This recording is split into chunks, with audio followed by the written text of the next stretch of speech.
Okay. You guys good? We're already running late. Sorry. Excuse me. All right, good evening, and welcome to the West Orange Board of Education Public Board Meeting on Monday, November 13th, 2023. I would like to thank all of you here in person and those watching from home for joining us tonight. I would also like to welcome my fellow board members, as well as Mr. Moore and Ms. Flowers. Ms. Flowers, would you please take the roll call? Good evening, roll call, please. Mr. Ifker? Here. Mr. Stevenson? Here. Ms. Tunnicliffe? Here. Ms. Huerta? Mr. Rock? Here. Notice of meeting. The New Jersey Open Public Meetings Law was enacted to ensure the right of the public to have advance notice and to attend the meetings of public bodies at which any business affecting their interests are discussed or acted upon. In accordance with the provisions of the Act, a written notice was sent from the Office of the Secretary of the Board on September 6, 2023. That said notice was sent by regular mail to the West Orange Township Clerk and the editors of the West Orange Chronicle and by email to the Star Ledger. That said notice was posted in the lobby of the Administration Building of the Board of Education and posted on the district website. Please be advised that this meeting is being recorded and may be broadcasted on local TV and the district's website at a future date. Please stand for the Pledge of Allegiance. Pledge allegiance To the flag of the United States of America and to the republic for which it stands, one nation, under God, indivisible, with liberty and justice for all.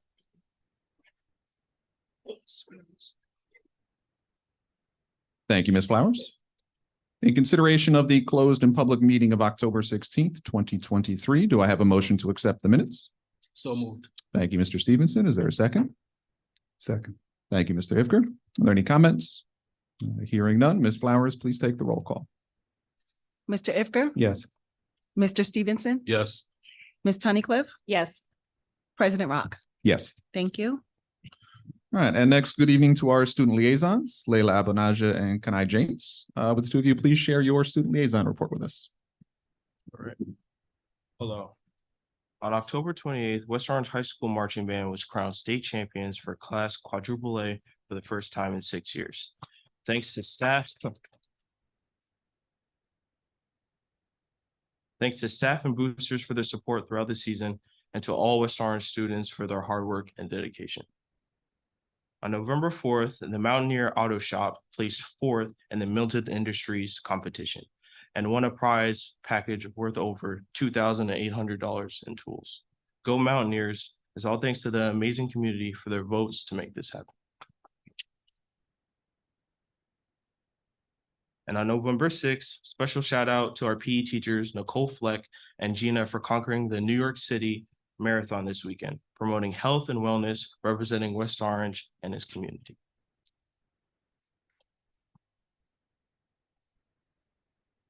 On October 29th, the Hawaii Festival filled the school with culture and vibrant colors. It was made through the efforts of the United Asian Voices of West Orange, the West Orange School District, and the help of our amazing community. Hazel Elementary School created a fun fall environment for all to enjoy with pumpkin painting, cookie decorating, arts and crafts, bouncy castles, and snacks. West Orange High School put a wonderful play on called All in the Timing that was shown here on the high school on November 3rd and 4th. This play featured 7 diverse but equally hysterical one-act comedies for all to enjoy. Coming up, West Orange High School's musical this year is Pippin, which will be shown on March 22nd, 23rd, 24th. This musical is about a young prince who longs to find passion and adventure in his life. Come check it out. Fall sports have officially wrapped up and winter sports will be beginning soon. For what we know, will be a great season. Looking forward to see everyone at many districts events. Thank you.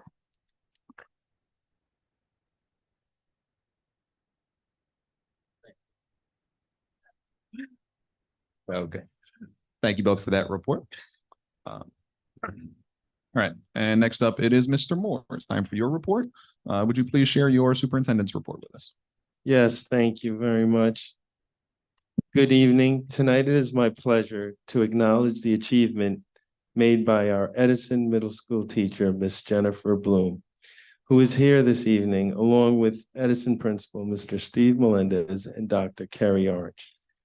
I would ask that Principal Melendez join us at the front, and Dr. Orange to present Ms. Bloom with a certificate of appreciation. Yes, you can go to Mike.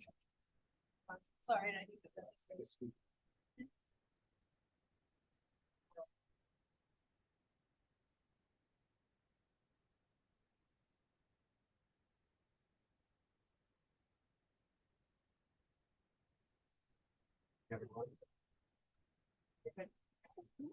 Good evening, everyone. My name is Steve Melendez, the proud principal of Edison Central 6 Middle School. I'm here with Dr. Kerry Orange, our proud vice principal, and Miss Jennifer Bloom. In West Orange, we are extremely fortunate to have so many outstanding educators serving our community. Edison Central 6 Middle School is lucky to have an outstanding staff with one of these outstanding teachers, Miss Jennifer Bloom. Ms. Bloom has been teaching at Edison for 25 years. During this time, she has been an English language arts teacher, a student council advisor, the advisor to numerous other clubs, and one of our teacher leaders. This summer, Ms. Bloom was awarded the 2023 Educator of Excellence Award for the Right on Sports Literacy Program. The Right on Sports program was created to inspire students to improve their writing skills, critical thinking, and self-confidence through the topic of sports.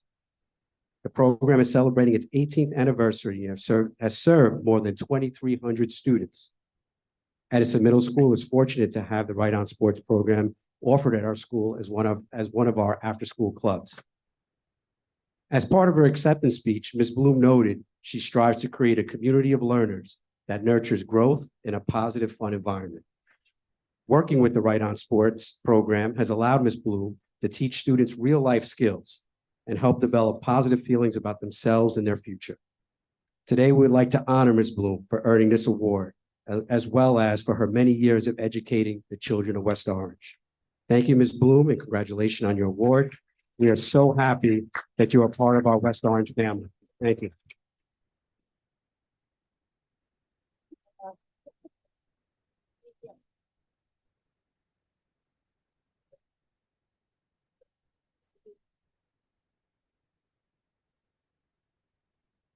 Doing right here.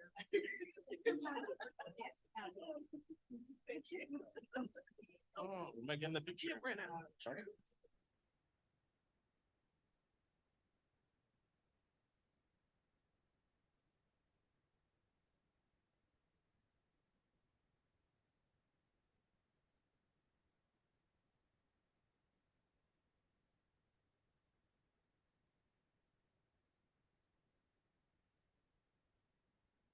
At this time, I'd like to present the HIB report.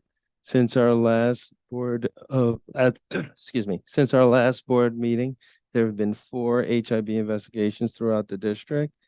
I've reviewed and summarized that 4 were confirmed. I agree with the anti-bullying specialist. Now, I direct your attention to a presentation regarding state assessment for the school year of 22-23. Will our Assistant Superintendent of Curriculum and Instruction, Ms. Ebony Dominguez, please address the board and the community at this time.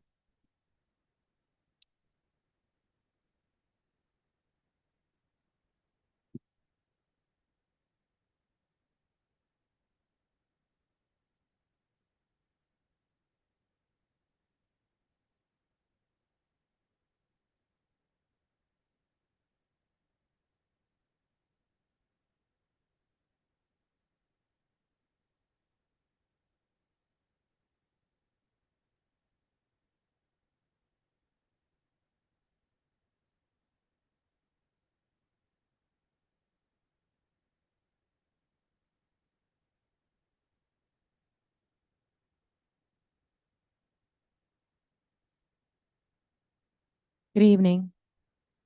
My name is Ebony Dominguez. I'm the Assistant Superintendent for Curriculum and Instruction, and this evening, as required by the New Jersey Department of Education, we will be presenting our 2023 spring state assessment results. for the New Jersey student learning assessment that was administered last year. Thank you to our board members and to our administration, specifically Michelle Martino, who's our Director of Assessment, Accountability, and Instruction. She's with us here this evening. She is the one who has collected all of our data and really gathered all of our assessment results for us in order for this presentation to be made possible.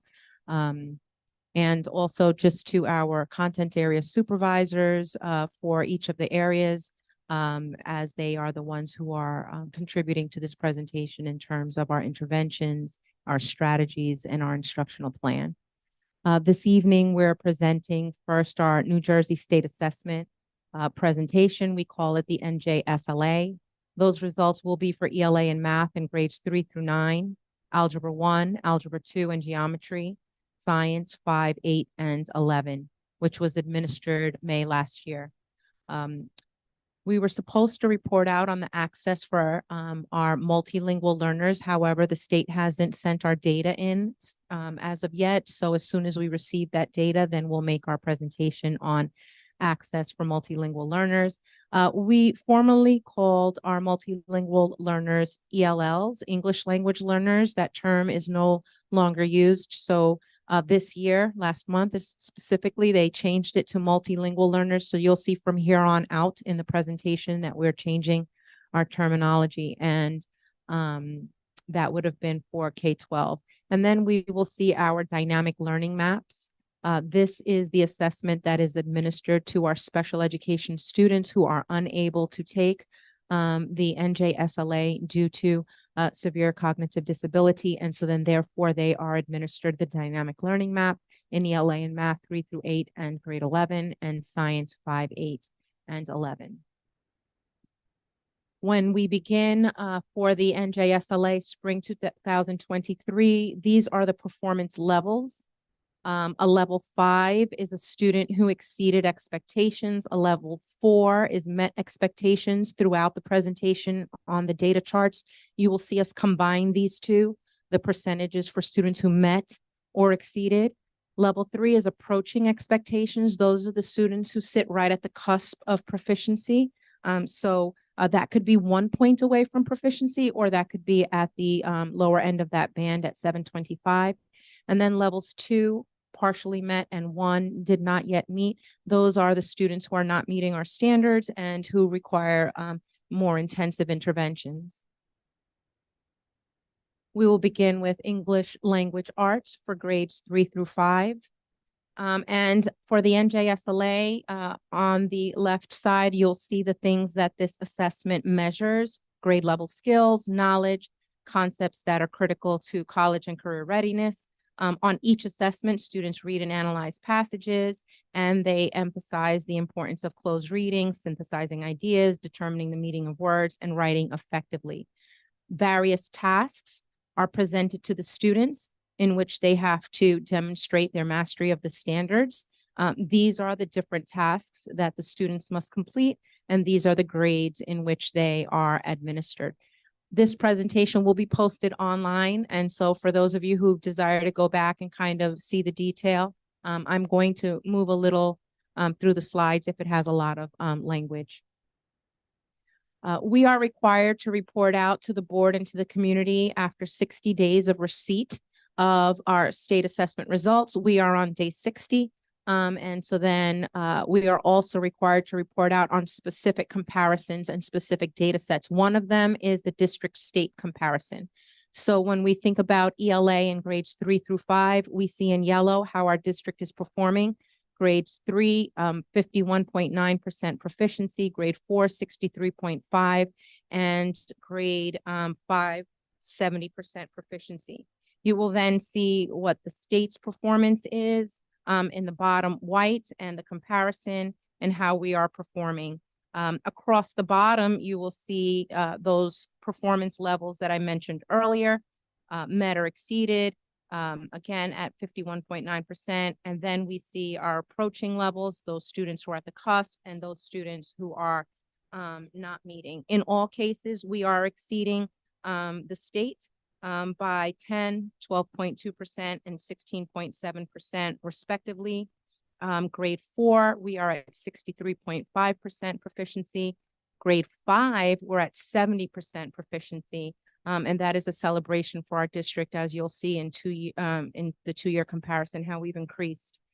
We do have students who are approaching. So in addition, for example, at grade 3 with 51.9% proficiency, we have an additional 23% of our students who are right at the cusp of proficiency. And when we talk about tiered interventions, then we're thinking about how we're assisting our students to move into proficiency. I also want to make note here that of the 32 students in ELA who scored a perfect score of 850, 5 of them are in this grade span.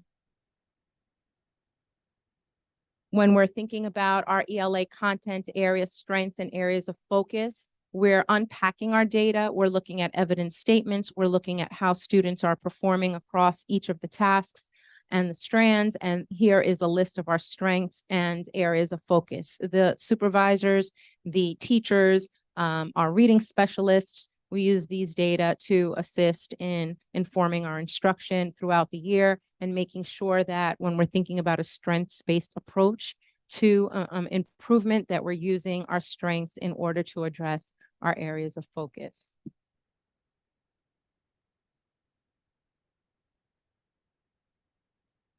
I'm losing myself here. Okay.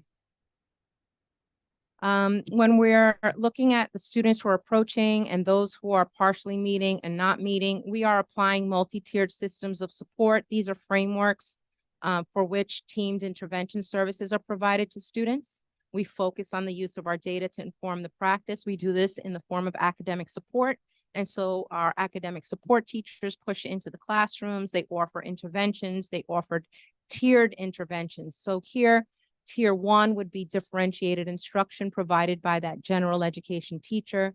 Tier 2 and Tier 3, our academic support team is pushing in to the classrooms to pull small groups, to work with students, scaffolding, and really just giving them some interventions. In Tier 3, we may pull our students out into small group for more intensive intervention and the addition of different programming such as leveled literacy and multisensory instruction.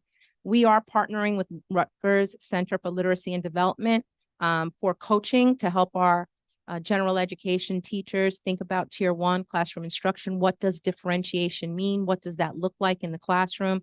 Also, they are modeling data-driven small group instruction with our teachers. So they're going into the classrooms, they're teaching a lesson, they're modeling for the teachers, they're debriefing with the teachers to show them what really good practice looks like. And they're also modeling lessons for Heggerty, which is in our K and 1. It is in our ELA classroom when we're thinking about phonemic awareness, and then Foundations K through 2. The state also reports out met or exceeded expectations by cluster. And so then these are the cluster areas and how we are performing across them. You will see that 5th grade, we are is our stronger grade. You will see that written expression and writing conventions is where we sit in terms of strength. And then our areas for growth are literary text and vocabulary. In addition to state assessments, we administer benchmark assessments or formative assessments. This is called the Fontes and Pinnell Reading Benchmark Assessment. This assessment really sits with the student, individual, teacher, and student, and we're able to take a look at fluency. We're able to think about how students pause as they're reading, how they lean into their reading strategies, and get information and data for the students for their instructional or independent reading levels.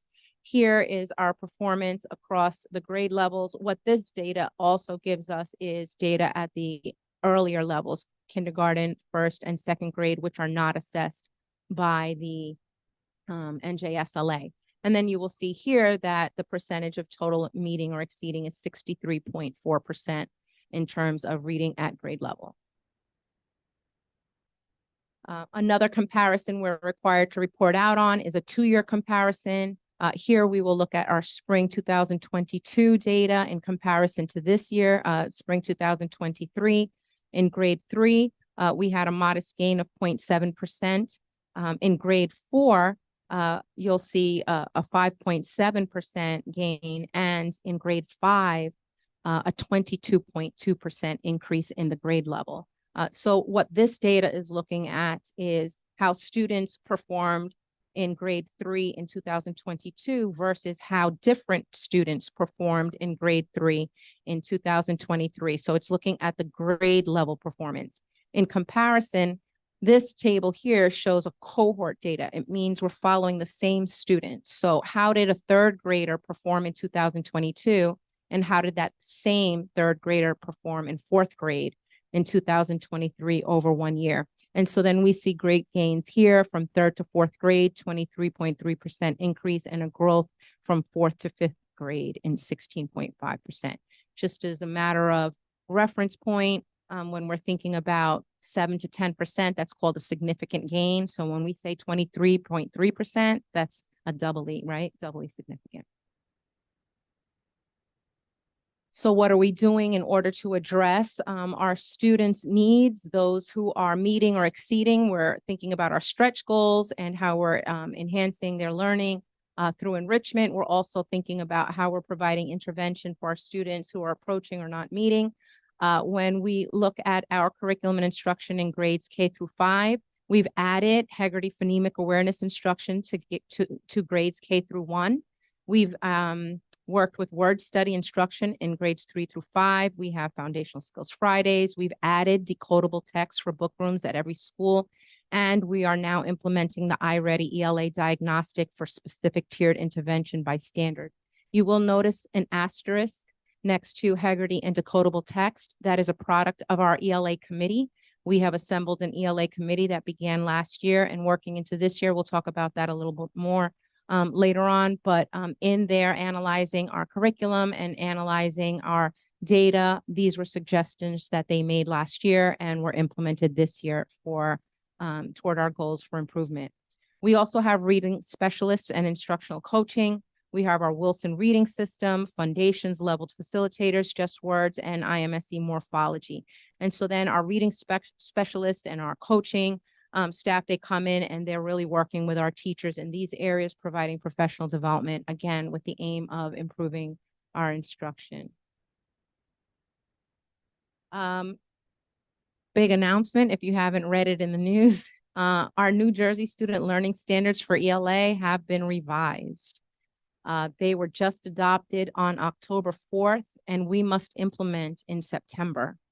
So that means that we will need to begin to rewrite all of our ELA curriculum and really think about our program before September. This comes as, I think, a big deal. It happened in ELA, and math was revised, but in ELA, we have significant revisions. So we will talk about that. We are going to begin with our administrators this month. All administrators across New Jersey will receive professional development from the New Jersey Department of Education. So for our administration in the district, we're all registered, we're prepared to go. We will learn from the NJDOE what those revisions mean, what the standard implications having changed will mean for our district, what we need to do to bring our curriculum in alignment to those new standards. By December, the following month, we plan to have an implementation plan. We will attend the PD first, learn what we need to do. Then we will draft an implementation plan. We will come back to the board and share that. And then in partnership with Inspired Instruction, which is consultants that are going to run alongside us to make sure that we can get this work done well within the short time that we have. And then we will have to provide district-wide professional development to unpack all of those new standards, unpack the revisions, see the new coding that was set up, the ELA practices that were added, and the revisions that were made to foundational skills for reading and writing. That will take place between January through June. We will come back to the board through Mr. Moore, our superintendent, to possibly say we're going to need to think about some half days in order to train the entire district. The intent would then be to begin curriculum revisions. We anticipate being able to get units 1 through 2 done before everybody leaves for the summer. And then in the fall and winter, we will continue to revise curriculum. In addition to the new standards, then perhaps it's good timing because our ELA K-5 committee is looking at our ELA program. We have committee members across the district. We have teachers in general ed, special ed, ESL. We have our reading specialists, our school and district administrators. And we are conducting a formal evaluation of our ELA program to include our curriculum, our instructional components, our instructional materials, and our assessment. We need them to align to those newly revised standards. We are going to address all of the pillars of instruction and literacy, and we need to make sure that whatever we choose is grounded in scientific research, literature, and effective strategies for instruction in reading and writing. The committee has been meeting since last year. I pointed out those two things that we've already implemented, but now we're going to do a very intensive evaluation of our program as we're receiving professional development on the new standards. And so then in the fall, we've already started our action planning and we've already selected an evaluation tool. I am going to point it out. I won't go through it, but we're going to measure our ELA program according to these gateways. We're going to think about foundational skills in the earlier grade spans, K2. And this is an example of a rubric that we've adopted for our revision of our ELA program. We will complete that rubric. We will analyze each of our elements, and then we will come back and establish priorities for ELA. We will review our instructional programs. We will then begin a district-wide feedback loop like we did with math. So while we're starting out in committee, we will go committee of the whole district, right? So we will involve all of our staff through the professional developments that are district-wide and make sure that everyone is viewing materials and making a decision together as a group. In the winter, again, we will attend that professional development for ELA. We will then involve our community in our feedback loop. We will think about our findings and recommendations and material selections at that time. In the spring, we will begin our curriculum revisions and draft an implementation plan and a PD plan for those revisions. And then for the summer, we will continue our curriculum development. And next year, we will be ready for implementation. In addition, we have established a literacy academy. Our supervisors of ELA, Beatrice Hanratty for the elementary K-5 and Elizabeth Veneziano for ELA 612 have established a literacy academy in conjunction with our teachers. And so then here you'll see all of the sessions that are now being offered after school, teachers teaching teachers, right? And they are coming in. We've had some really good turnout. This is a very nice outcome. Cynthia Cummings published an article for us really to just honor the work that the teachers are doing in and toward the aim of improving ELA and improving our teaching and learning. So thank you to our supervisors, to our teachers, and to our staff for really just thinking about improving our practices. I'm going to move on to English language arts for grades 6 through 9. Some of these data repeat, so I won't take as long as we move through them. But again, here you see our district state comparison. Again, we are exceeding the state on all grade levels. Grade 6, 50.4%, grade 7, 56.5%, grade 8, 63.2%, and grade 9, 53.1%. And then we have the students who are at the cusp, ranging between the 18.6 to 26.5% of the proficiency scale. We also have our ELA content areas, strengths and areas of focus. You can read these at your leisure, but we did break these out into reading and writing for strengths. And then we have our reading and writing areas of focus. We also have multi-tiered systems of support in grades 6 through 9. We added an additional academic support teacher at Liberty Middle School and at Roosevelt. We have tiered intervention with a focus on tier 2 interventions for academic support students, and we have multi-sensory instruction taking place in grades 6 through 8. Here, our partnership is with the American Institute for Research Center on Multi-Tiered Systems of Support, and they're providing us intensive training for intervention frameworks to middle school students, specifically working with middle school students with a focus on progress monitoring. There was a question about multi-tiered systems of support and who chose that model. That's a state requirement. It's not a district choice. So the state requires us to implement multi-tiered systems of support. And what that just means is that it can't be one strategy one way, right? It has to be multiple different types of strategies. And so then that's where you see tiered intervention, you see partnerships with different literacy projects, you see the different multisensory supports in addition to the academic teachers who are pushing in or pulling their students out. Here are our performance data by cluster. Again, strength in writing, a need in vocabulary, and our strongest performance here is in grade 8. Here, strongest performance in grade 11, again, following that pattern of writing as the stronger area. Here we do improve in literary text and still a need in vocabulary, but you'll see a jump from grade 9 to grade 11. Two-year comparison for grade 6, we had a 6.1% gain, grade 7, a 7.6% gain, grade 8, negative 2.2%, and grade 9, 16.9%. So grade 9 here is the strength of the band. However, grade 8 is the grade in which we need to really lean in and provide the strongest amount of support.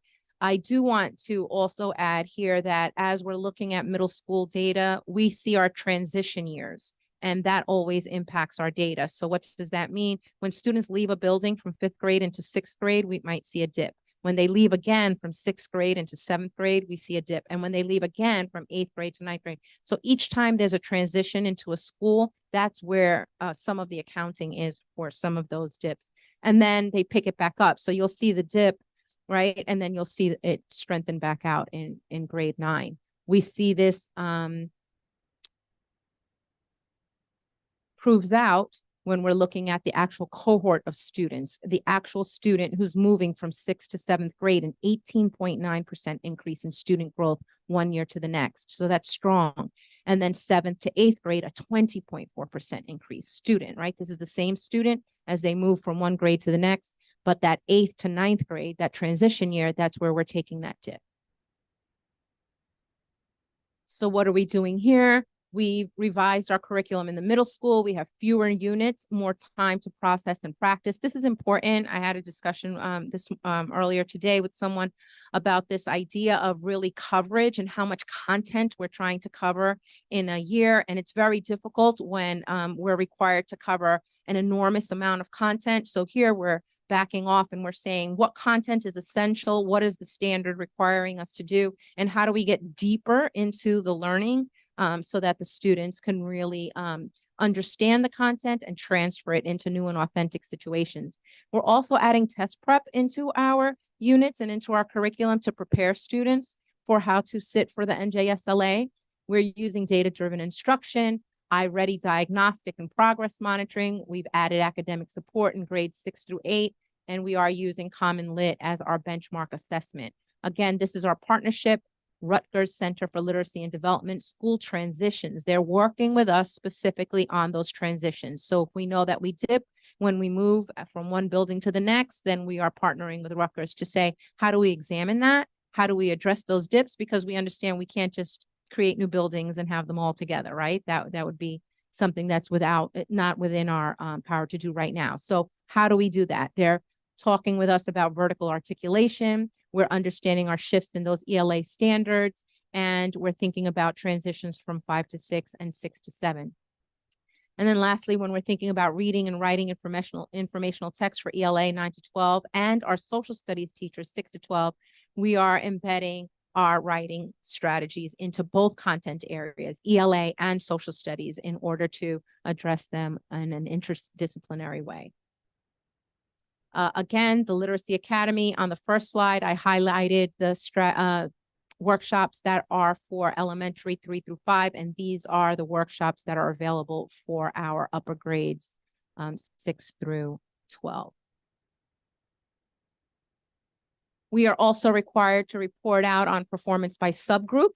And so then here you will see our students with disabilities. That's what SWD represents. ED is economically disadvantaged, and MLs are our multilingual learners.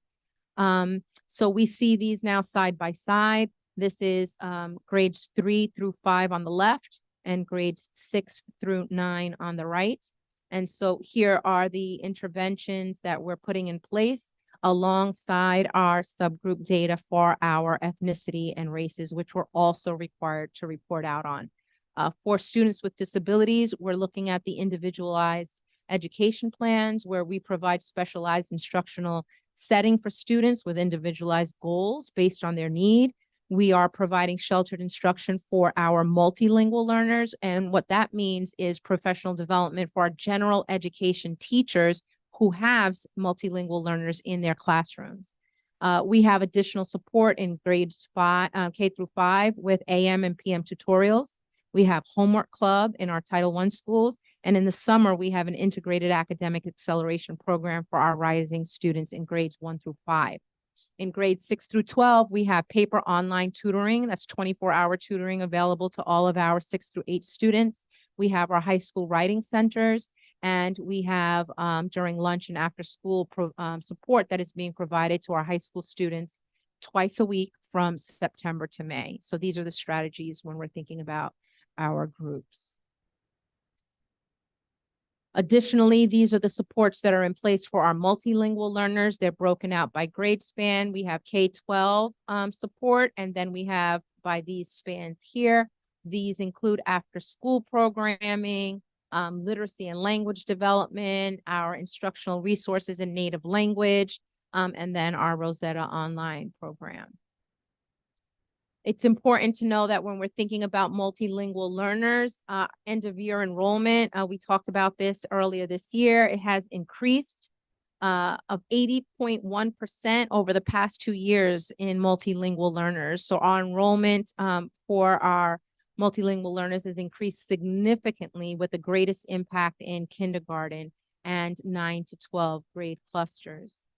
And then when we're thinking about how many students are transferring in after the first day of school, we have a significant percentage increase of multilingual learners that come to West Orange after day 1. That's important for us to know because we're thinking about our programming, our materials, and our scheduling in order to accommodate all the needs of all of our students. So that's also something we're thinking about when dealing with our subgroups.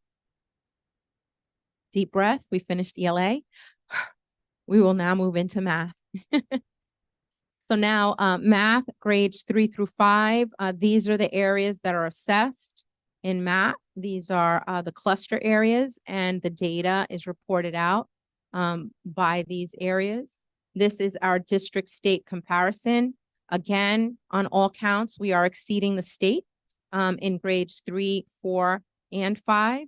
For grade 3, 57.7%, grade 4, 57.4%, grade 5, 55.1%. And then we have the additional 22 to 26.7% of our students who are at the cusp.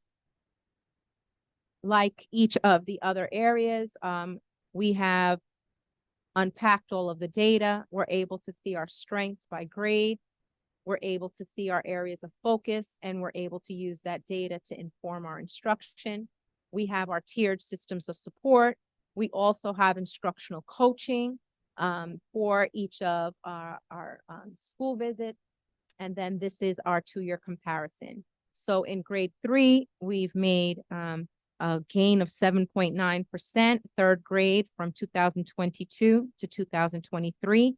Grade 4, 15.5%, and grade 5, 21.1%. So while we understand that our performance, right, our percentage of students who are proficient is not where we want it to be. We have work to do, and we're working on that. Our student growth from one year to the next is very promising because it's consistent. You'll see it consistently. The students are growing from one year to the next, and we can use that to continue to see and run alongside that trajectory, right? We expect for them to continue to grow and then the performance to continue to increase. So when we look at that cohort, we see 3rd to 4th grade and 4th to 5th grade at 10.9%. We are doing a lot in math this year. We adopted iReady Math. It is our first full year of implementation, and it is going really well. Year one implementation for grades 3 through 5, we have increased our intentionality on our areas of focus, math proficiency, reasoning, justifying, and critiquing skills. These were the things that our data was saying that there was a need in, and we're working toward that end. Our mathematical vocabulary development is being placed as an area of focus and practice, including fluency skills and problem solving. We have actionable student-focused data that's given us the ability to drive our instruction through iReady. Students have MyPath, individualized learning that they can work on at home and with their families at home.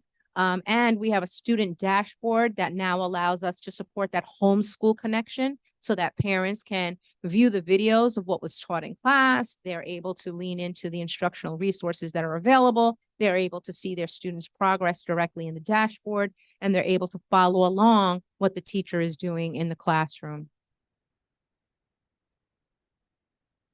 This is our performance by subgroup.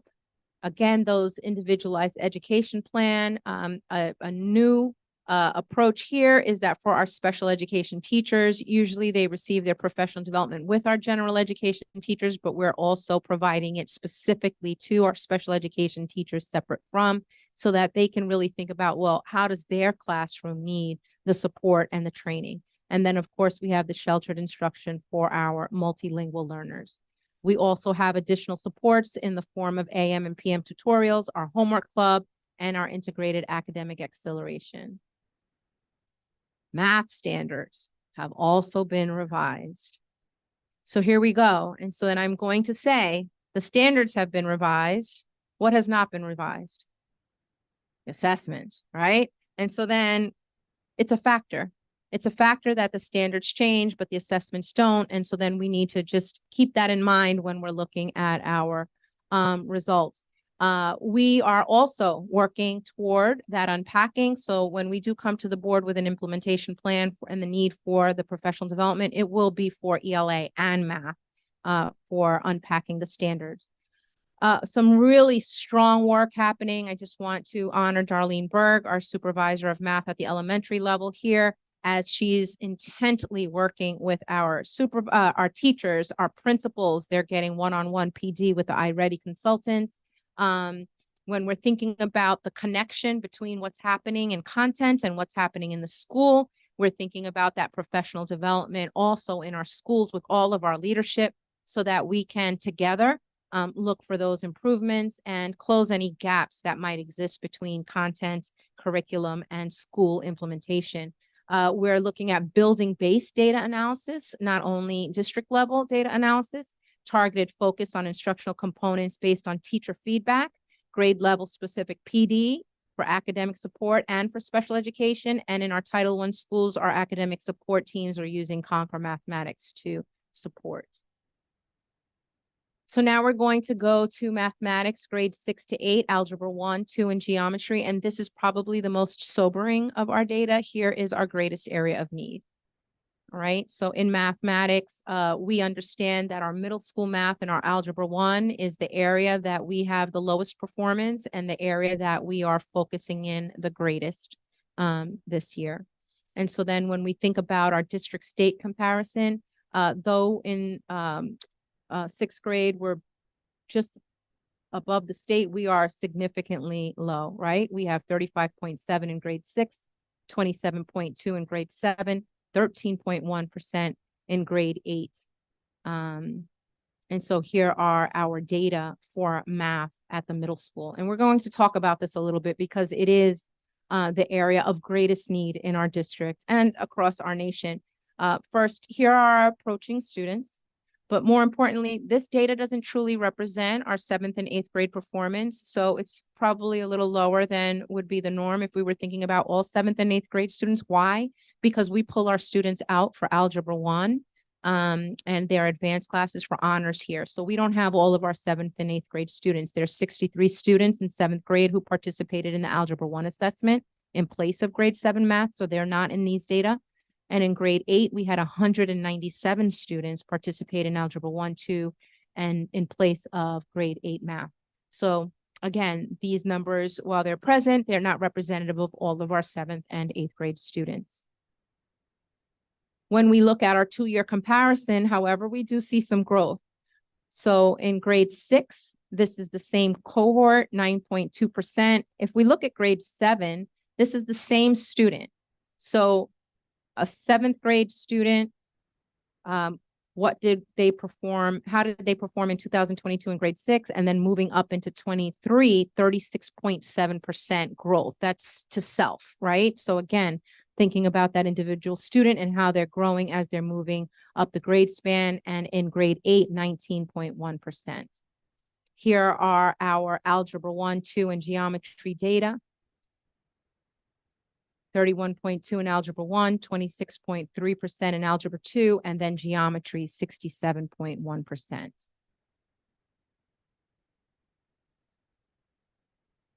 Here's our 2-year met or exceeded. We took a minor dip in Algebra 1, an increase in Algebra 2, and a decline in geometry. Again, math, middle school is our area of focus. I'm going to zoom into Algebra 1 because we are working here. And so then we're looking at our 7th grade, and this number should be on the screen, but it's not because it has ... I guess, in bringing it up here. So there are 63 students in 7th grade. There were 88 students in 8th grade, and there were 349 students in 9th grade. So what you see here is when we say in Algebra 1 that we have 31% proficiency, our honor students in 7th grade, I don't have those numbers in front of me. It's 94%. Our 7th grade honor students are 94% proficient. Our 8th grade students are 60% proficient. And then our 9th grade is 13%. So we're thinking about the majority of our students in 9th grade with 13% proficiency. So then we have to back up. Well, what happened in the prior years in 6th, 7th, and 8th grade, right, to cause our 9th grade students to have a 13% proficiency? We see that those are the students that did not test in grade 6 or 7, right? That's when we were out. And so then this is that cohort that was not present for their instruction in person. I am going to take a moment to think about our nation's report card because when we see that type of data, I think we need to put it in context.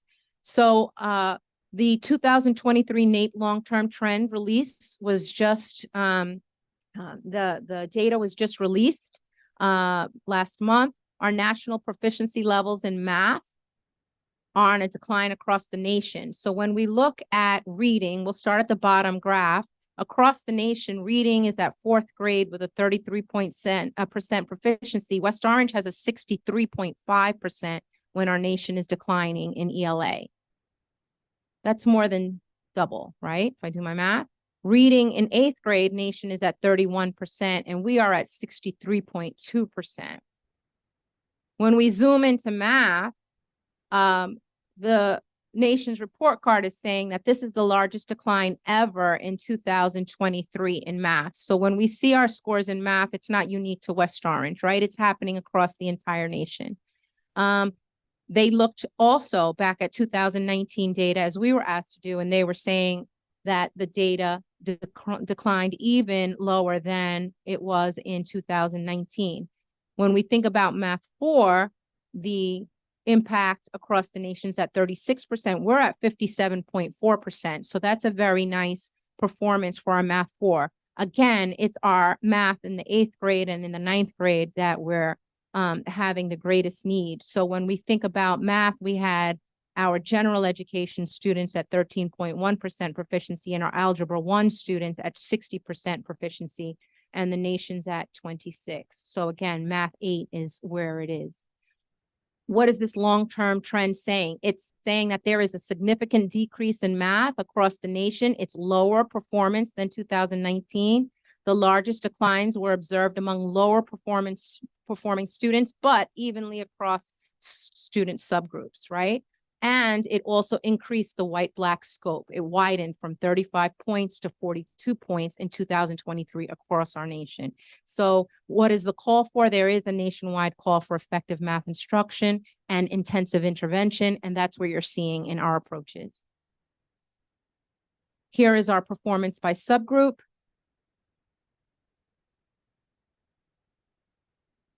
Here is our math academic support for 6 to 8. This was a huge intervention that the board approved last year. We have academic support in our elementary schools and K through 5, but when we moved into middle school, we didn't have any. So now we have pushed in all of our math interventionists with multi-tiered systems of support. We've added 3 academic support teachers, intervention teachers. We've increased our tiered intervention services. We've doubled our implementation of tier 2 and tier 3 intervention. We are implementing iReady Diagnostic and MyPath, and we've refined our push-in model. We've also hired lead teachers to do the math data dives, to unpack the evidence statements, and to identify those prerequisite gaps. We're adding that 24-hour online tutoring, and we have intensive professional development in partnership with the American Institute of Research to really help us implement those multi-tiered systems of support. In addition to the interventions, we're looking at our curriculum and our assessment. We have implemented iReady. Important to think about iReady. So when we say, didn't you have iReady for the past 3 years? We bought iReady and we started to implement and we closed, right? So we closed just as we moved into iReady for those 2 years. So now we're going to be able to have our baseline data. That is going to be one of the problems of practice that we identify, that we need to do a reset on all of our professional development for iReady. Curriculum revisions for pre-algebra, algebra 2 and pre-calculus, articulation, vertical, and a focus on those transition years. We have our iReady diagnostic assessment and all of the other assessment pieces here, and our professional development, very intensive around iReady implementation. In addition to that, right? And so we're going through all the interventions because this is our area. We have started instructional rounds. So instructional rounds is a focus on math. What that means is that myself, our supervisors of math, Darlene Berg and Imad Abu Hakme, we're walking through with our consultants for curriculum associates and all of our principals. And so today we concluded our first round. We've been through every math class in the district together as a team at all of our middle schools to look at instruction. What's happening in the classrooms? What are we seeing? How are we going to identify our need so that we can apply our interventions appropriately? So based on all of these data that we talked about today, plus our iReady data, plus our rounds, as a pattern, we identified the following strengths. Right? Teachers are spending time with students, making sense of the problem before jumping right into solving. They're honoring our student strategies. They're prompting students to use models to problem solve. Students are asking clarifying questions. They're working with the peers and asking them for support.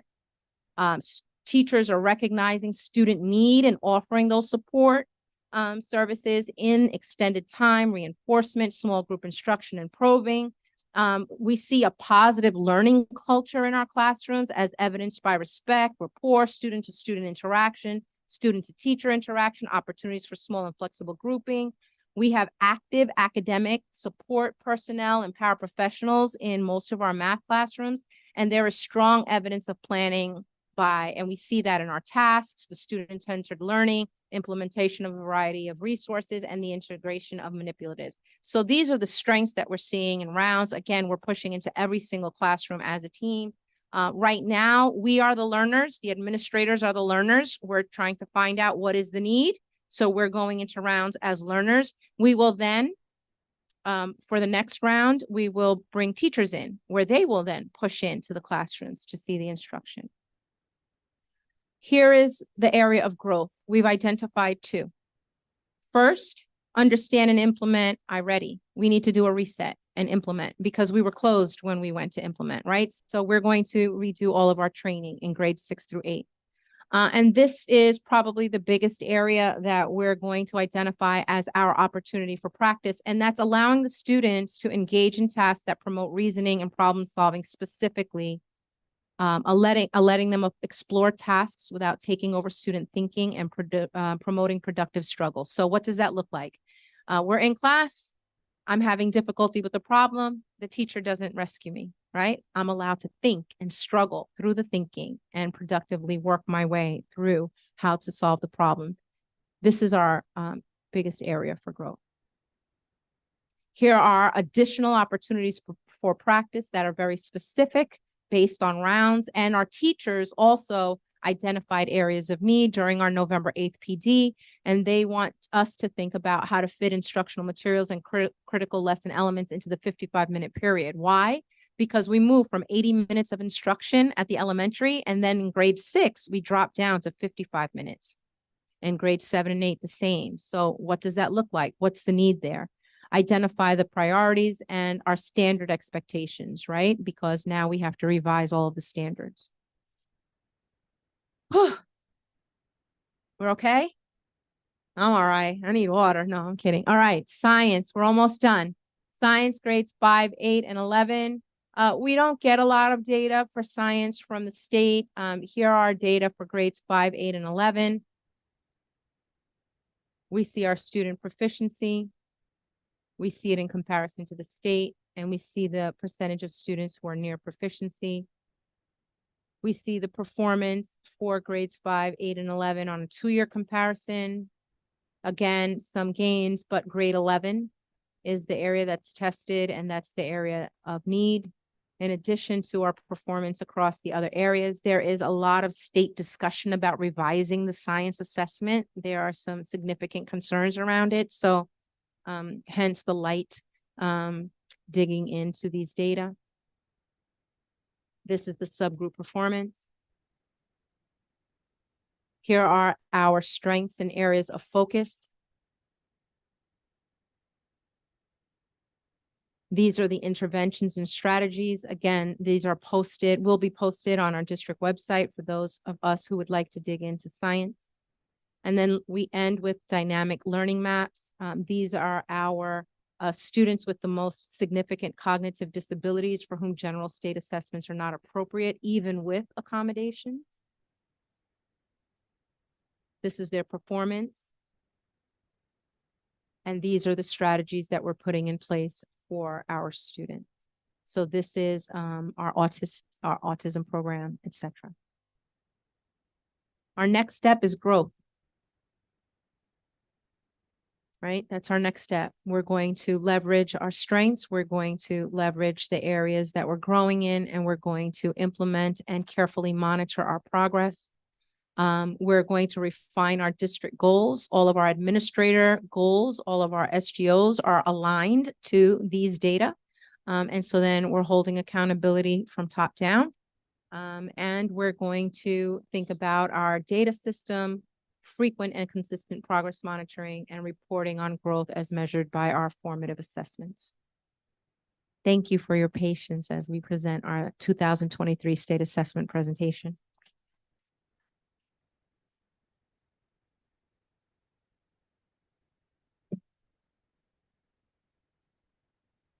Yeah, your questions on that side.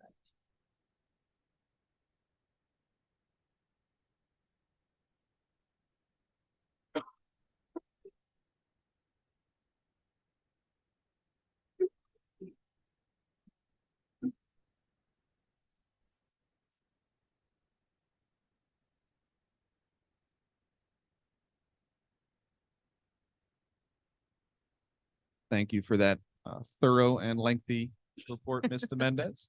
I'll just preface this by saying that we have each had an opportunity to meet with Mr. Mendez and preview this data. So we have all asked her plenty of questions already. But if we do have additional questions from the board, we'll open up to them now for brief questions. We'll start down at the end and work this way. Mr. Ivker, anything from you? No. Mr. Stevenson? A few comments more so than questions, Mr. Mendez. Again, thank you for your team's work, you and Ms. Martino. I want to also commend Superintendent Moore for making student achievement the highest priority that the district has. It's good to hear that the interventions and the multi-tiered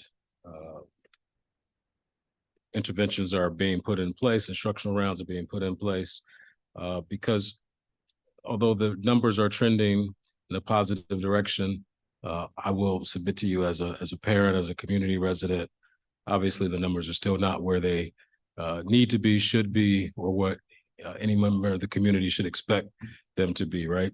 That surpassing the state is insufficient in and of itself, and that we as a community, a proud community of West Orange, should continue to set a high bar for student achievement and expectations. So I'm glad that your team is working hard. I'm glad, again, the superintendent has made this a priority in year one of his tenure in administration.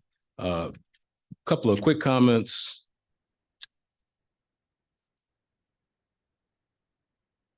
Black and African American and Latino and Hispanic numbers, although those students make up the majority of students in the district, they're also the lowest performing students in the district based on the subgroup data that you presented. So I just want to, again, highlight that, because obviously if the majority of our students are underperforming and we see that subgroup data as it is, that they're underperforming other students by nearly 30 or 40%, I think we also have to look at,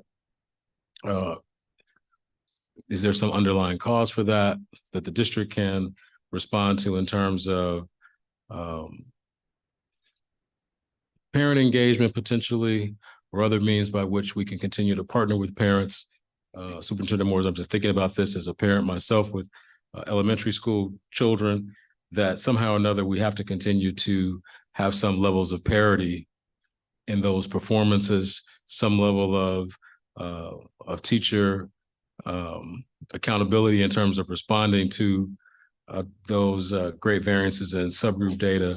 And so again, I say this to say, as a parent, we can't discount parents in the process of the education of their children, and maybe finding a way to continue to extend those partnerships and incorporate parents more in an advanced way to help support the learning of their children. I think I had one more comment, but in the interest of time, I'll defer that comment. Again, thank you to your team. And again, thanks Superintendent Moore for making student achievement a priority of his. Thank you, Mr. Stevenson. Anything from you, Ms. Tunnicliffe? Yes, I have a few questions. Thank you for the presentation. It's very thorough. I do appreciate also seeing the cohort data. That's really helpful.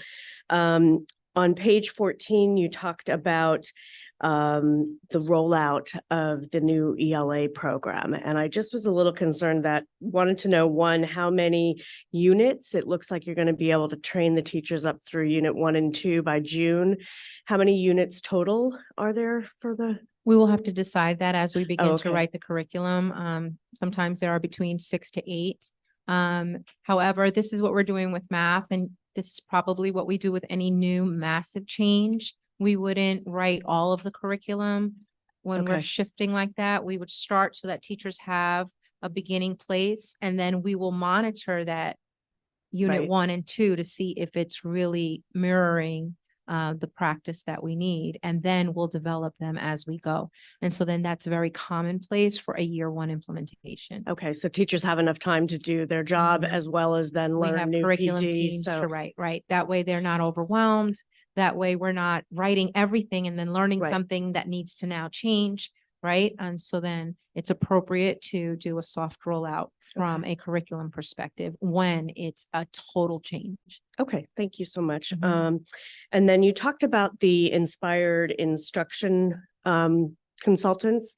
So that will they be with us through this whole process? Yes. So they'll be starting They're next with year? us now. They're with us. Oh, excellent. Wonderful. That's good to know.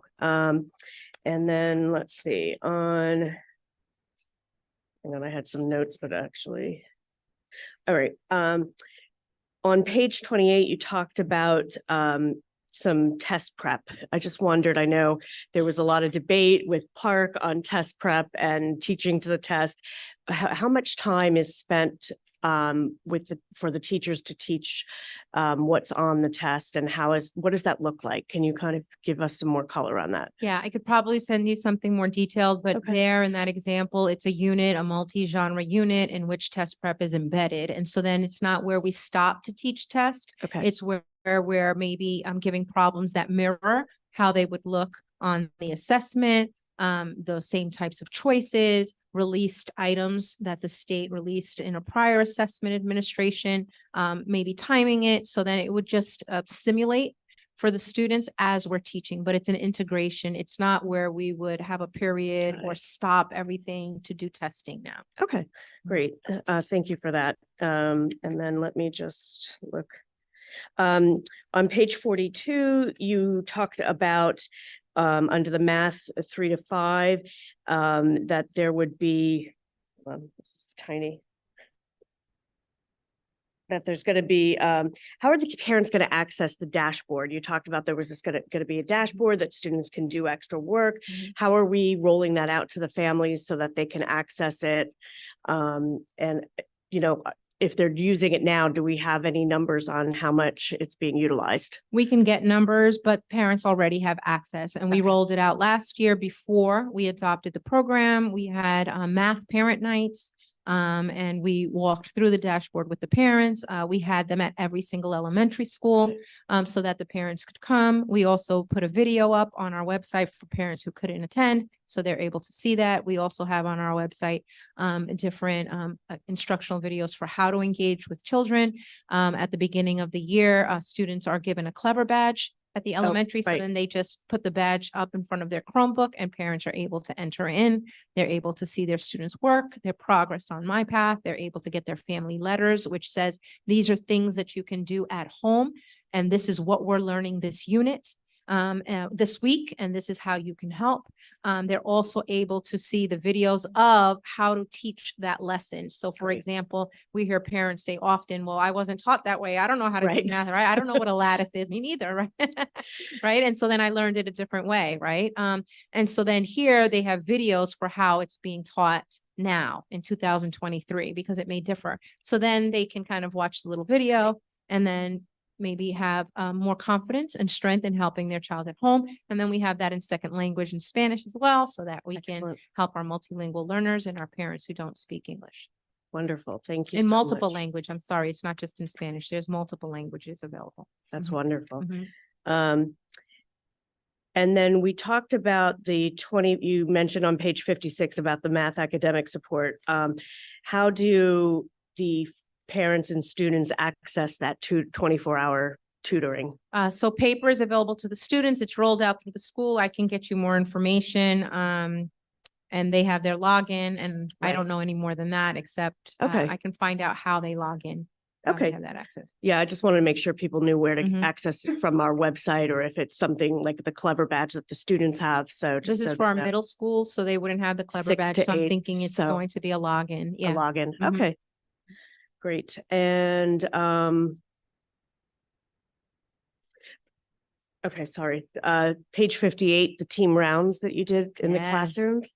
That's wonderful. I'm wondering, what's the follow-up for that? Are you going back in to see if those are? Yes.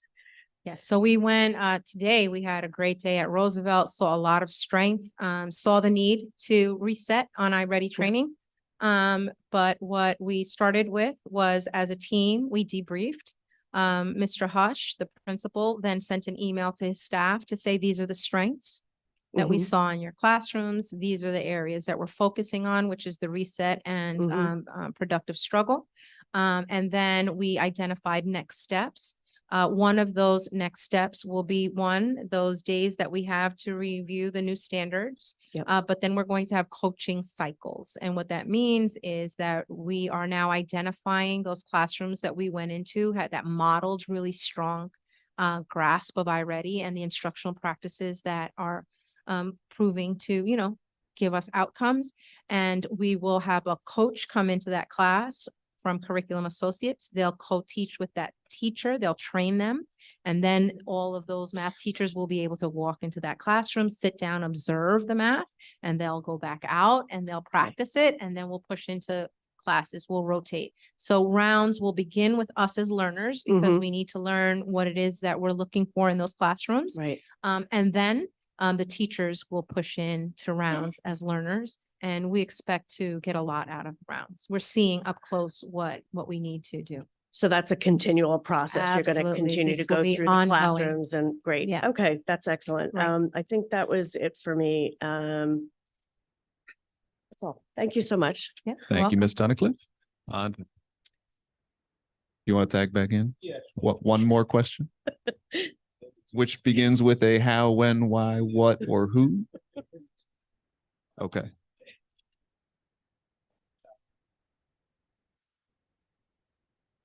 We want the folks at home to hear you. Thank you. Thank you. All right. Thank you, Lauren. Mr. Bennett, to the extent that the district exceeded the state in proficiency rates, has the district met its own target goals for proficiency?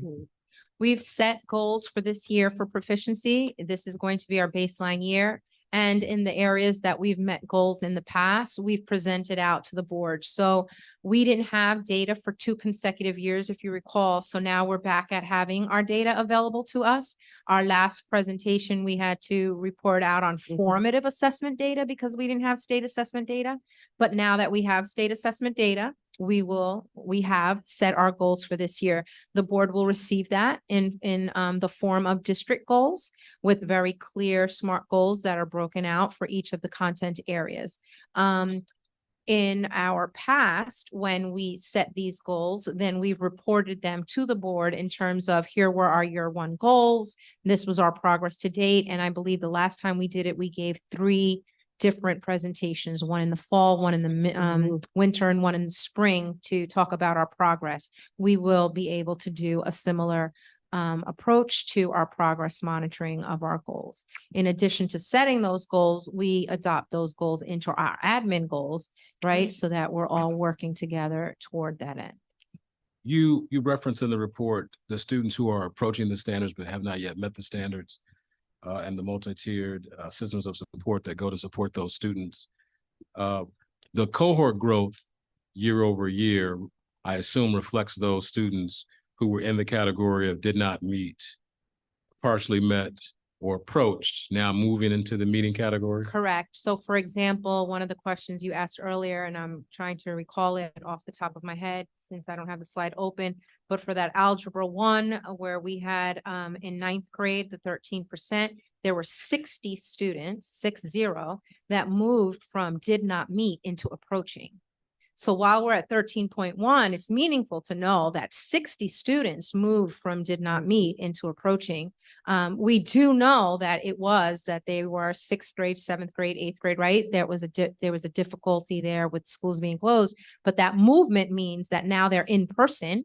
And from one year to the next of being in person for 1 year, 60 moved 2 grade bands up. And another, I think it was 38 moved from approaching into meeting, right? So we are able to track it by how the students are moving, and that's where we get those percentages from. And last question, iReady Math has been the math curriculum for grades 6 through 8 for the last 3 years, notwithstanding the pandemic, correct? iReady Math, we adopted it and then we closed. So yes, we've, for all intents and purposes, had it, right? But when we adopted it, then we closed. So now we're doing our reset in order to. And I guess my question there is, you mentioned something about professional development and the learning academies with ELA. However, schools have been open since the fall of 20, correct? I mean, we came back in person in the fall of 20. On a hybrid. On a hybrid. Yeah, on a hybrid. We weren't back full. We weren't back full. No. Oh, that's right. I'm sorry, 21. We Yeah. came Yeah. back full. So here we are, 22, 23. These are the data that you're seeing. That's the first data set that we had. And now we're able to set our baseline. We're able to now push in and get all of our professional development, look for fidelity of implementation. And then we would be able to use these data next year to say this is a true reflection of an iReady implementation. Gotcha. Okay. Thank you so much. Sure. Thank you, President Rowe. Thank you, Mr. Stevenson. And thank you, Mr. Mendez. I don't have any further questions. Thank you for answering mine before when we met. For the community, we don't open up these presentations to questions directly. However, we do have public comment coming up. If you have a specific question about the presentation, you can ask it during public comment. This will also, as Mr. Mendez mentioned, be posted on our websites. Anybody at home can take a look at that. I'm sure you missed some things as she flew through it. But if you look and you have a question, feel free to reach out to her afterwards and she can try to get you an answer to that. Thank you. Thank you. Is there anything else from you, Mr. Moore? All right, thank you very much. All right, moving on to committee reports and comments from the board. We'll start now with Mr. Ivker. Had a brief comment? Just two brief comments. Really, they're the same comments that were at the last meeting, which is total support, 100% respect for what Mr. Moore and Mr. Guerrero are doing. They're not getting sidetracked. It's they have difficult tasks, but under Mr. Moore's leadership, I think we're moving in the right direction. Anything I can do to help, it would be my honor. 100% 100% support. The second thing is that last month I had the pleasure of visiting the Washington School, and next month I will have an even greater pleasure of visiting Edison with Mr. Stevenson. So we're going on a little field trip together, and looking forward to that. And even though it's a brief visit, it's always nice to meet with some teachers and administration, and I'm looking forward to it. Thank you. Thank you. Anything for Mr. Stevenson? No report. Thank you. Ms. Tunnicliffe?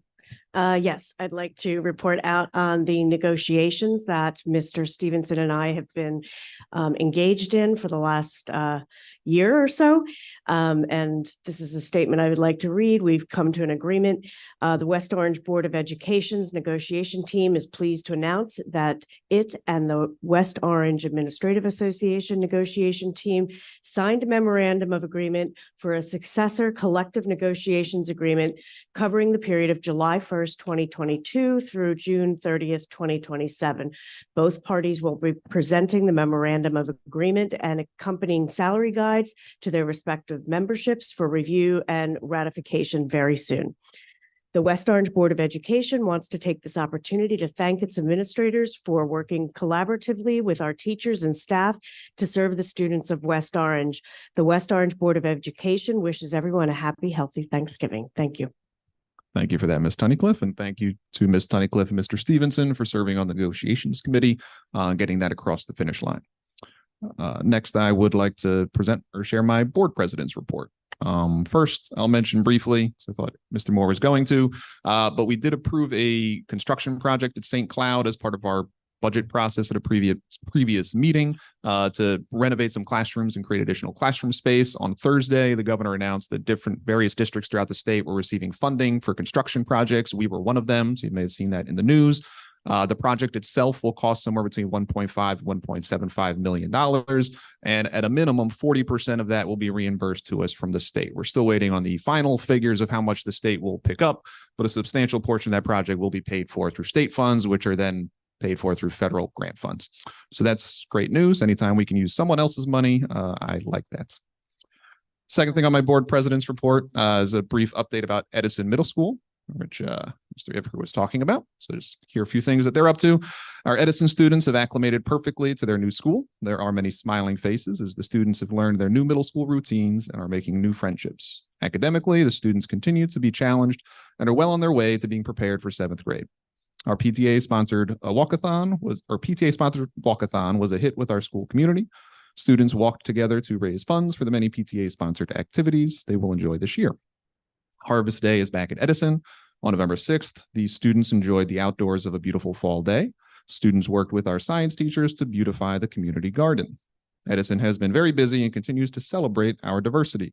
From September 15th to October 15th, recognized Hispanic Heritage Month by choosing people of Hispanic heritage to spotlight during the morning announcements.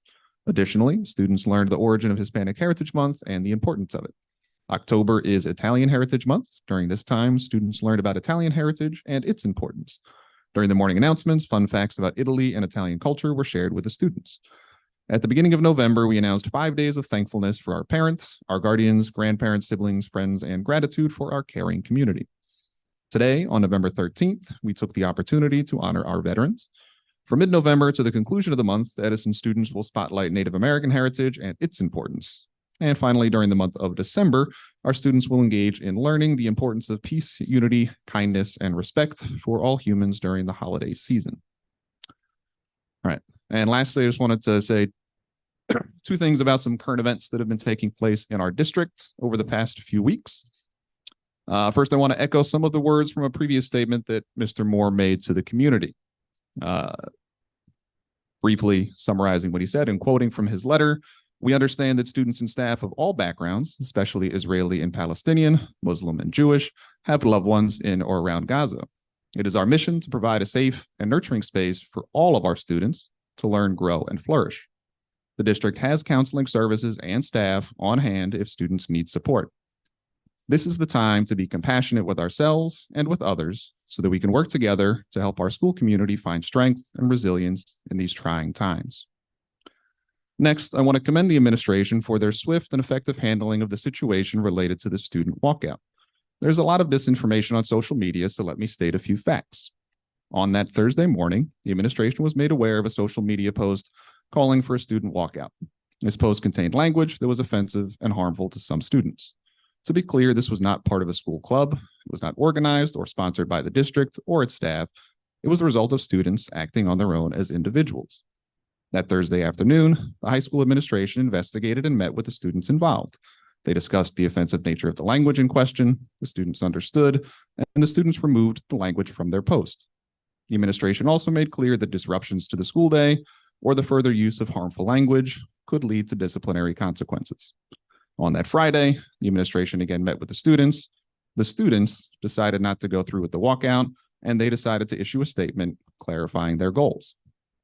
We've received many emails about this, and some of those asked, how could you let this happen?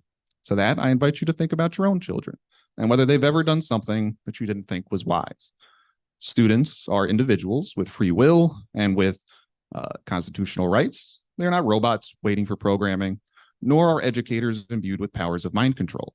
The closest thing they do have to magical powers is the strength of the relationships that they have built on trust and mutual respect. Ultimately, this was a teachable moment.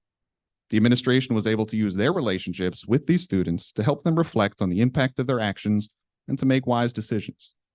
This is a perfect example of showing compassion and working together to provide a safe and nurturing space for all of our students to learn, grow, and flourish.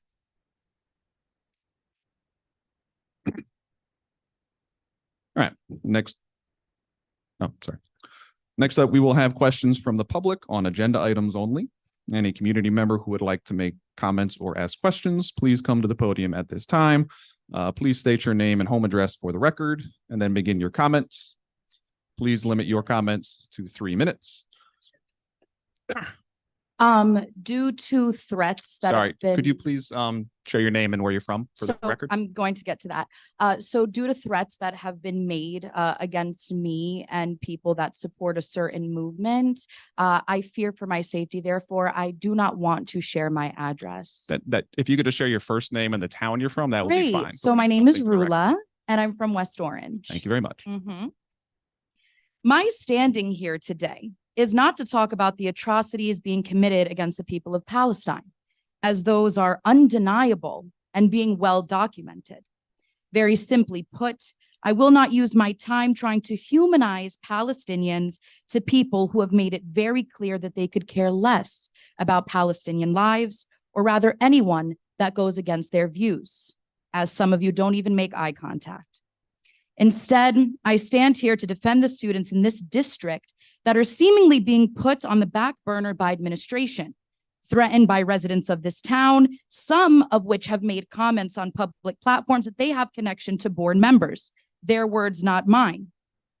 And I stand here for students who for a very long time, but especially now, feel scared, misrepresented, and feel as though they come second to other groups at West Orange High School. Students and administrators were bullied out of holding the walkout for Palestine. That was made clear through the threatening posts online and the administrators' messages that condemned hate speech. Though it seemed like the administrators have only been listening to one side of the aisle in determining what hate speech is or isn't. This brings us to something called differential treatment, which with the help of legal personnel, I have found that there have been many circumstances these students have been put in that are a violation of 2B of the LAD, which are laws of public education in New Jersey, which state it is unlawful for schools to subject students to differential treatment based on race, creed, color, national origin, expression, and political views, among other things. Additionally, it details differential treatment as passive tolerance of bias-based slurs, threats, hostility, and harassment of students that the district were made aware of among student staff and community members. It continues to outline something known as disparate impact, which occurs when language used in policies or statements made on behalf of the district are geared toward only one group rather than both groups equally. And it creates a larger negative impact on one group of students, which, judging by your turnout, you could see who's affected. Lastly, the ACLU clearly outlines that schools cannot prohibit students from expressing opinions, no matter how controversial they are. So to make things easier, I've outlined how West Orange has violated these laws. It was brought to administrators' attention that there were threatening and vulgar comments made against your minors, including words trigger warning like raping and beheading them.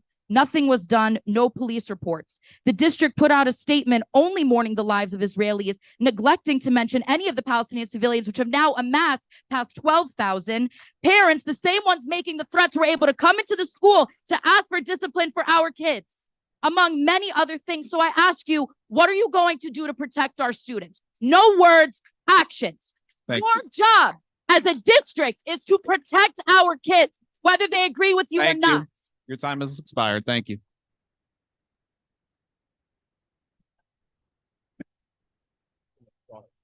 That's all an hour later. We're gonna let him go.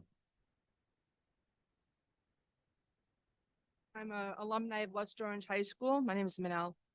I'm going to get right into it. First thing I want to do is address a board member. Not sure what their name is. I think he knows who he is. That made some comments at the last board meeting. If I recall, he was talking about how distraught he was when he found out an Israeli neighbor, there you are, has gone back to fight with Israel. He could have empathy for someone who's willing to fight in a genocide, but couldn't find his humanity to have sympathy for thousands being murdered and slaughtered in that genocide. To even acknowledge the days that followed October 7th, which, in case you don't know the calendar years, 8th, 9th, 10th, 31st, November 1st, 2nd, 3rd, and on. It goes to show how one man's hero is another man's genocide supporter. Everyone was quick to roar over fake news of beheaded babies, but said nothing of the real 39 NICU babies in Palestine taken off of incubators and life support due to the bombing of the hospitals and cutting off supply. Israel has used misleading propaganda and fabricating stories, but they forget the biggest defense of Palestine and their people is social media. We have our evidence of mass murder and destruction live streamed daily. People have opened their eyes and ears now. Another comment I wanted to make was about his use of the word anti-Semitism. For such an educated group of people, this word has been so overused. So ignorant to use the words as Semites only to depict the Jewish people. You could even Google it, my friends. Semites, it's anyone that speaks Arabic, Hebrew, and Aramaic. So when you talk about anti-Semitism and only make it about anti-Jew terminology, is very ignorant. We're all Semites, Arabs and Jews alike. Last thing I wanted to comment on was when you said the students have a right to know good versus evil. And I agree with that. That's one thing I agree with. The good people are all of you and the students, breaking the silence and fighting for your voice to be heard, speaking out against injustice, standing together as Muslims, Jews, Christians, humanitarians. Be proud and do not be silenced. You should know about evil as well. Evil is Israel occupying, bombing civilian homes. Evil is Israel bombing hospitals, mosques, churches. Evil is bombing schools, refugee camps, pediatric maternity wards. Evil is cutting off medical water, food, and electricity. Yes, know who evil is so you know which side you're standing on. Palestinians in Gaza, we don't grow up. Palestinians in Gaza, they don't go to school and get higher educations or hold careers for a long time. So we need to grow for them. We need to educate ourselves and be their voice, be their movement from a distance, tell their stories about their strives, get your degrees, get your licenses, make your community know who you are, attend board meetings, be the mayor, be the governor, go in office so that when they try to mislead you or fabricate, that you are there to stop it. They try to shut you up because they're afraid of you. Remember that. They try to shut you up because they're afraid of you, so do not be silenced. A thief can never become an owner. An Ma'am, oppressor can never be the your time has victim. A expired. Palestinian nation can never be defeated because they do not fear death.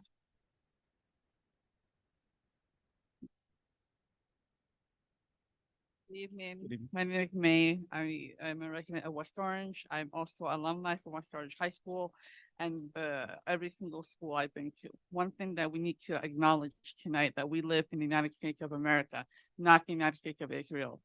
We should not be afraid to fight and to go out and to speak the truth. All I hear on the news is the truth from the Israeli side. What about the Palestinian side? We're demonized and we are all Hamas. No, we are not. We are not. We are people. We have names. We have parents, grandparents, children. We live in America, and that means we have, for right now, the right for our First Amendment. We have the right to speak our mind without fear of retaliation, but that's not what is happening. That's not what is happening. What is happening is our youth are being silenced, and not just silenced, they're being threatened. And what are you guys doing about it? Mr. Mori, we've known you forever. And I was a high school student who used to lead the Palestinian flag and our culture and our music, our yupka, our food. I never feared for my life. But we're in 2023 and now you want to silence us? You want to silence the youth in 2023? Social media is out there and they know the truth, and that's what you're afraid of. You're afraid of that. And that's fine. They're going to keep smiling. It's a beautiful thing, because social media is never going to go away. We have people reporting live from the ground of Gaza of what's going on.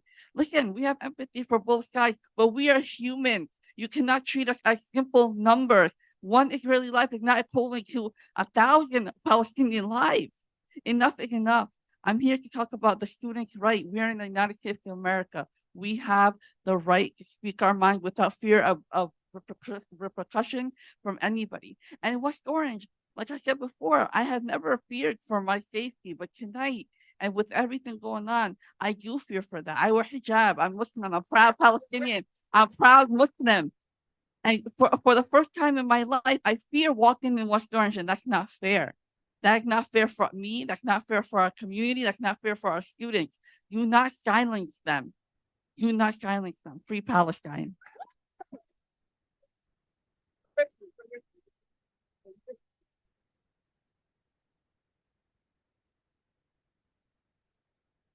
Hi, my name is Rachel Jesperson. I'm a resident of West Orange. I probably am not going to be anywhere near as eloquent or as powerful as the three young women who went before me, who spoke amazingly. But I wanted to say I was born and raised in West Orange. I went to Gregory School, and when my husband and I were deciding where to live and raise our children, we chose to move back to West Orange. And this choice was guided primarily by the fact that we always thought the people in West Orange were community-minded, accepting, and reasonable. And a recent event is making me wonder if I was wrong about the people of our community. I hope that my community, my neighbors, those that I've chosen to live among, would have no trouble finding common ground on the following. All human lives are valuable. The loss of civilian life is intolerable. International law must be applied to all nations all the time, regardless of circumstance. And when we see injustice and human rights violations perpetrated, we stand against it and we encourage our children to do the same. As I stand here, more than 12,000 people have been killed in Gaza since October 7th. 2/3 of them are women and children. As we stand here, doctors at Al-Shifa Hospital in Gaza are wrapping premature babies in tinfoil in dark operating rooms because they have no power, and amputating the limbs of children hit by shelling without painkillers because medical supplies ran out long ago. A group of brave, proactive, and socially engaged children at West Orange High School organized a walkout in support of a ceasefire to put an end to the tragedies I've just described. And rather than being applauded for their activism, they were shut down. And far worse, they were bullied, threatened, and harassed by adults in our community. On the Facebook group West Orange 07052, several adults called for these brave students to be doxxed. An anonymous user wrote that one of the organizers, and I apologize for the language, this is a direct quote, would be decapitated, raped, and paraded around Gaza. These are adults in our community talking about children in our community. I know that the Board of Ed is not the forum to discuss international conflicts or foreign policy, but it is absolutely the forum to discuss our own community and the values that we impart to our children. As a citizen of West Orange, I, for one, will not stand for adults using hate speech against children, calling members of our community terrorists for trying to stop the endless carpet bombing of a civilian population, or our leadership deciding that free speech is only the right of those who want to speak to a certain narrative.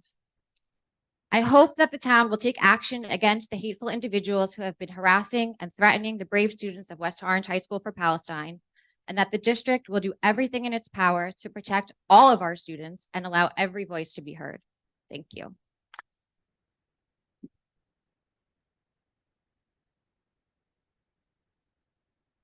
My name is Lisa Davis. I'm a resident of West Orange. I'm also here representing the Black is Back Coalition for Social Justice, Peace, and Reparations. Yes.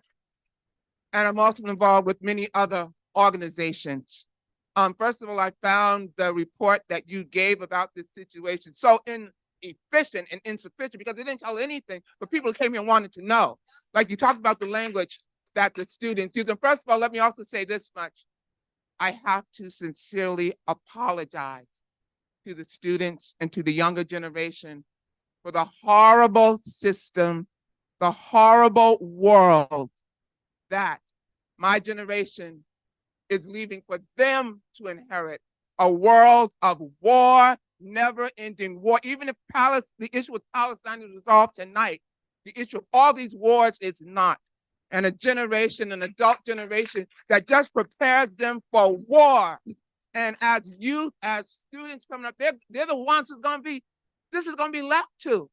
In another year or so, most of them will be voting.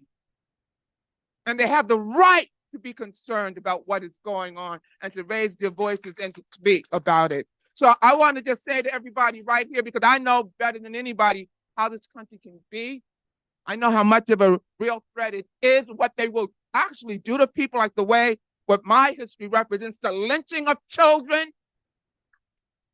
Yeah, I'm here to say that we are organizing and we ain't having none of that. I'm also here to say, if somebody doesn't like what somebody says, do what I have to do. Like when I look at that flag right there that talks about the land of the free, and all this country is founded on freedom and all this kind of stuff. That is a lie, but I just have to deal with it in a certain way and just be like, well, I'm just gonna wince when I hear that stuff. Well, that's what I suggest other people do. They might not like what people's positions on Palestine or whatever. Suck it up and wince and let people have the right to raise their voices, and they are going to do it. And I also just want to address something that I saw, because I'm going to say to the students and to everybody else in here, do not allow them to hijack your narrative or your language.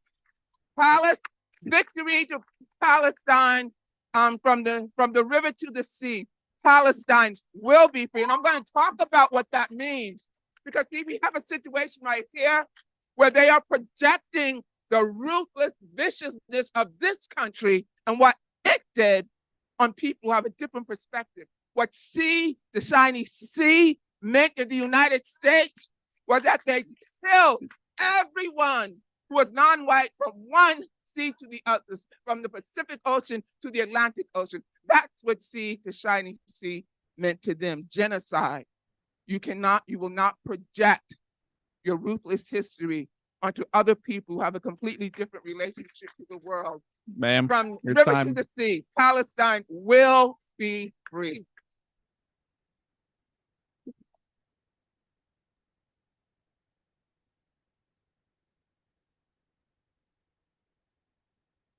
Go ahead.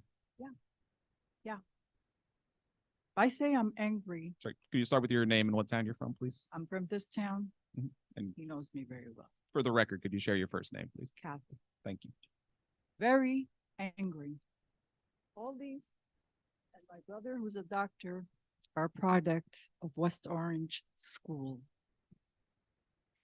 And for you to sit there and say, some measly kids got together and decided to do a walkout, that they had no brain, they didn't know what to do. They just got together and, hey, let's do it.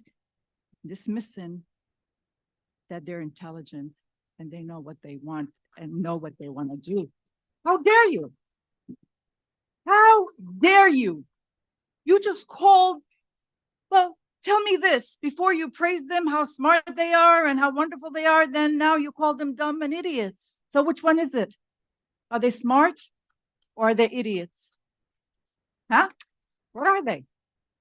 How could you sit there and say this and you believe it and you want us to believe that these kids are idiots and didn't know what to do and you had to save them from themselves? Who's going to save them from you? I'm not safe with you taking care of kids in the school or any other school or any of you. And you, when she was talking, you had that smirk on your face. What was so funny? What did you find funny? Exactly. What was so funny?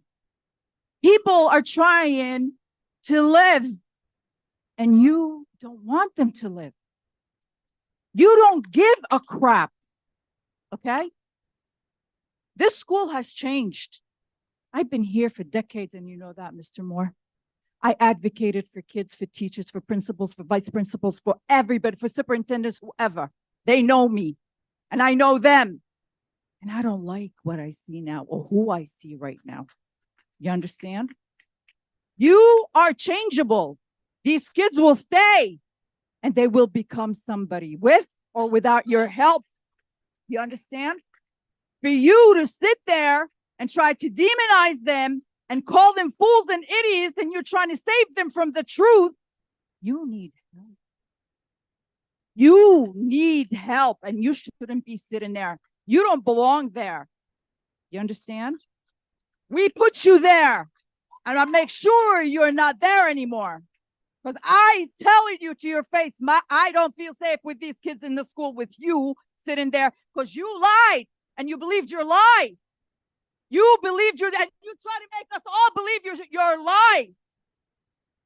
Telling us there some little kids who decided to do it, and we had to stop them from this hysteria they were about to. There's nothing here to see right now. Just Palestinians being killed, and who gives a crap? Right? Is that what it is? How many decades we've been rallying? Thank you, ma'am. Your time has expired. Oh, what a shame. But you know what? So is yours.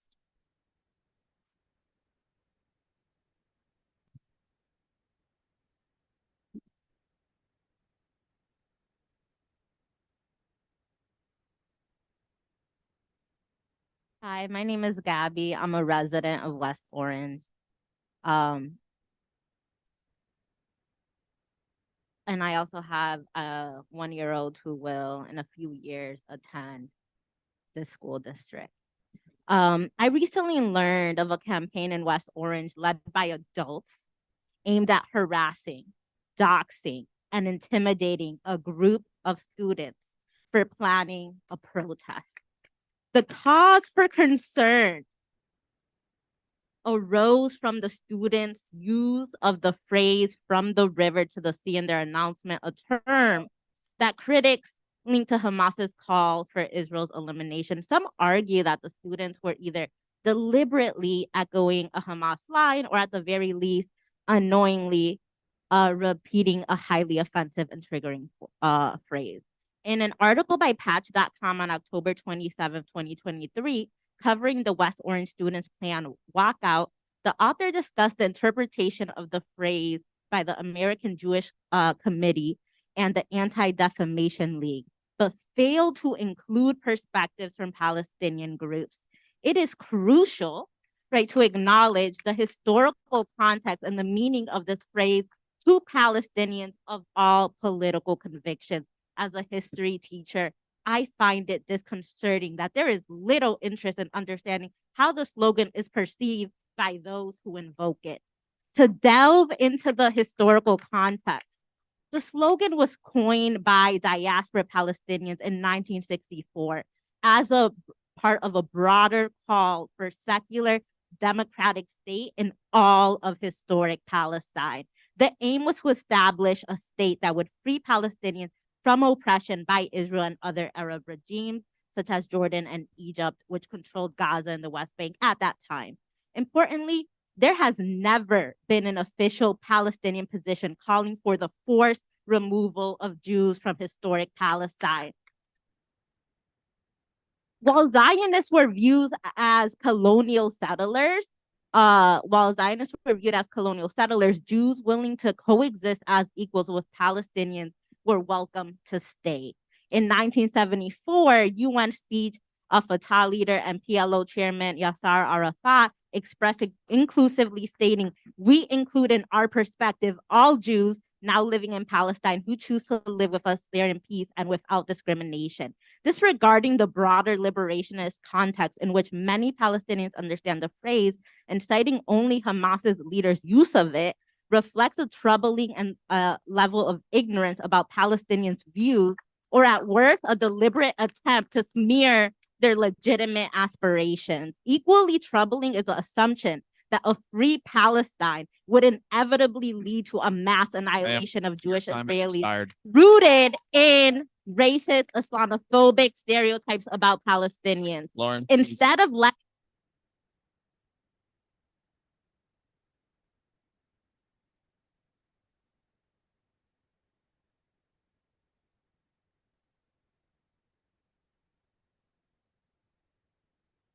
Ma'am, your time has expired. Ma'am. Thank you.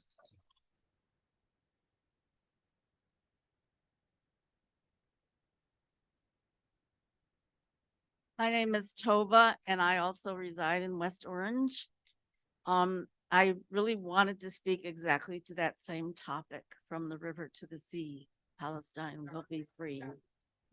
And I want to speak to it because I can't believe that the education that these high school youth were given is that somehow this statement was harmful and hurtful to Jewish people.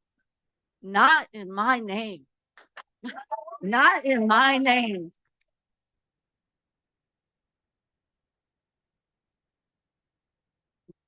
My grandparents and half my aunts and uncles were killed in the Holocaust during World War II. They were not killed by Palestinians.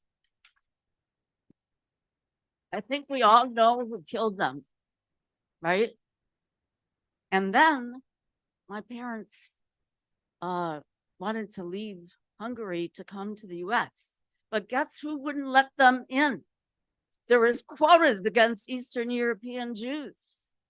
And my parents, even though they each had a sister who was already here, were not allowed to come from the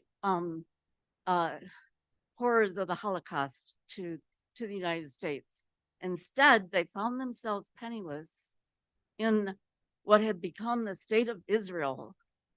And some Israeli soldiers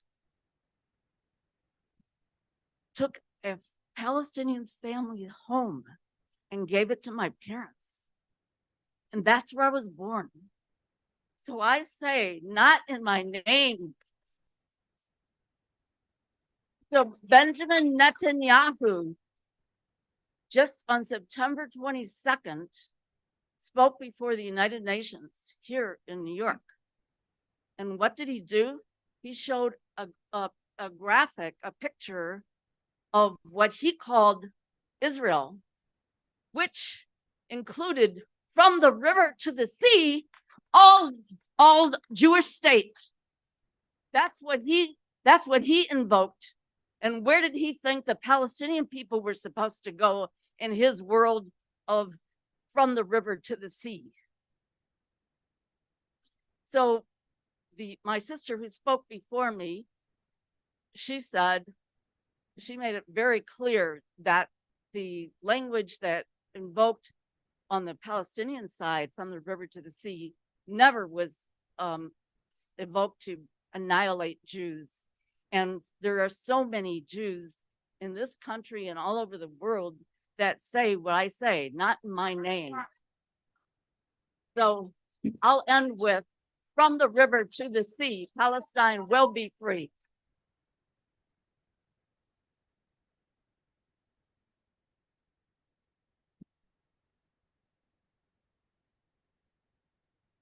Good evening. My name is Nader. I'm actually an alumni from this high school, unfortunately. And I say unfortunately because I look at who is sitting in front of me. I don't think of you guys as proper adults, as proper teachers. I'm a physician who had to telemedicine with Gaza right in the middle of airstriking as far as what it is that can be done. And then you had the audacity of saying that you had to correct the language that the children were trying to use because it was offensive to one side. Have any of you actually seen someone die in front of you? No. Have any of you lost an entire family? No. So if someone wants to use their American given right, because we're in America, to go out and say that there are atrocities that are happening to their people, they have the right to do so. For you to shut them up, you're not doing your job. You're not doing your job, and you all should be replaced. And believe me, I'm going to do my best to make sure that you guys are all replaced. I have the entire AMA, the AOA, and believe me, we're going to take care of it.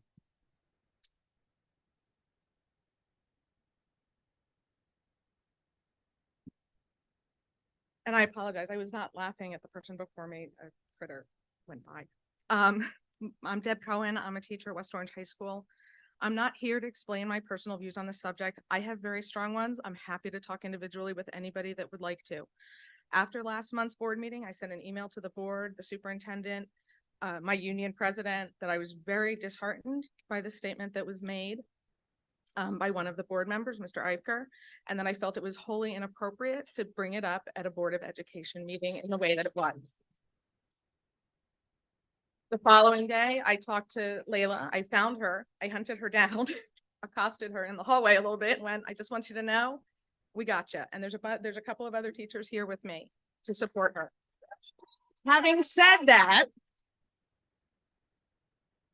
now that I've made you all applaud, I'm here to defend Mr. Moore, he's Hayden. He will always be Hayden to me, Principal Guerrero, and the overall makeup of the Board of Ed.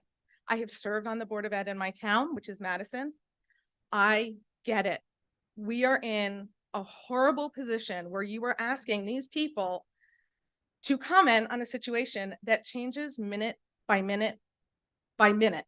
I've seen the footage. I get it. I understand, but it is our job to ensure the safety of all students, regardless of that. And I hear that some of you are saying that that's not happening. From what I have seen, I have to disagree. I can't speak to the vitriol on social media. The school board is not responsible for what is going on in the West Orange groups. They are not. If a student comes to any of them, that's different and says, hey, this is what it's talking about. Lots of teachers are in that group. We are all aware of it. We are watching out for our students. We don't want any of them, no matter who they are, to be hurt. Mr. Moore, Hayden, Principal Guerrero, all of the principals, all of the supervisors, district administration, all they want is for one, educate, and two, keep our kids safe and keep our faculty safe. Because as diverse as the students are, so is the faculty. I've taught in this district for 25 years. I stood in Roosevelt and watched the towers fall in 2001. I was at Roosevelt for 13 years through God knows how many different events. There's been quite a bit in the past 10 years at the high school.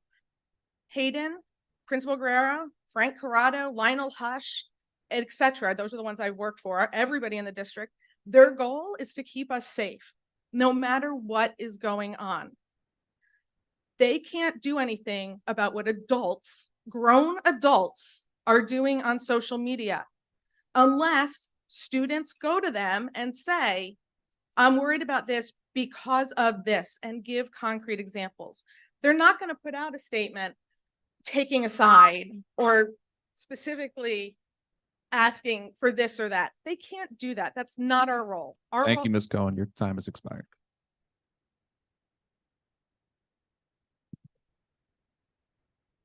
Good evening. My name is Ali Aljera, and I sit on the Board of Directors for the Council on American Islamic Relations, the New Jersey chapter. We are the nation's largest and oldest Muslim civil rights organization, and our office was notified of the recent events with regard to students organizing a potential walkout and being pressured out of it. Students have the right to look at what is happening in Gaza and call it for what it is, a genocide.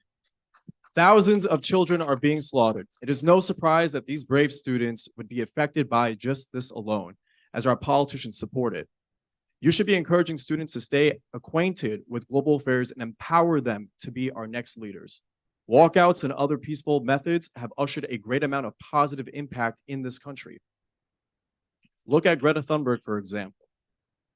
It is imperative that you support these students during this time, exactly because of the Zionist pressure that you have been facing.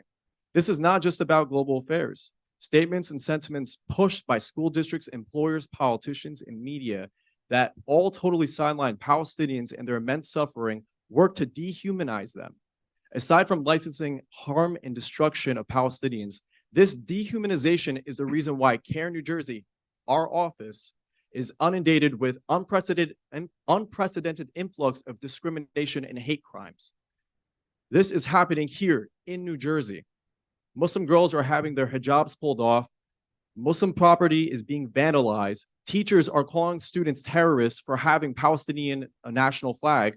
School bullying is surging, and doctors are being fired from their hospitals for saying Free Palestine online.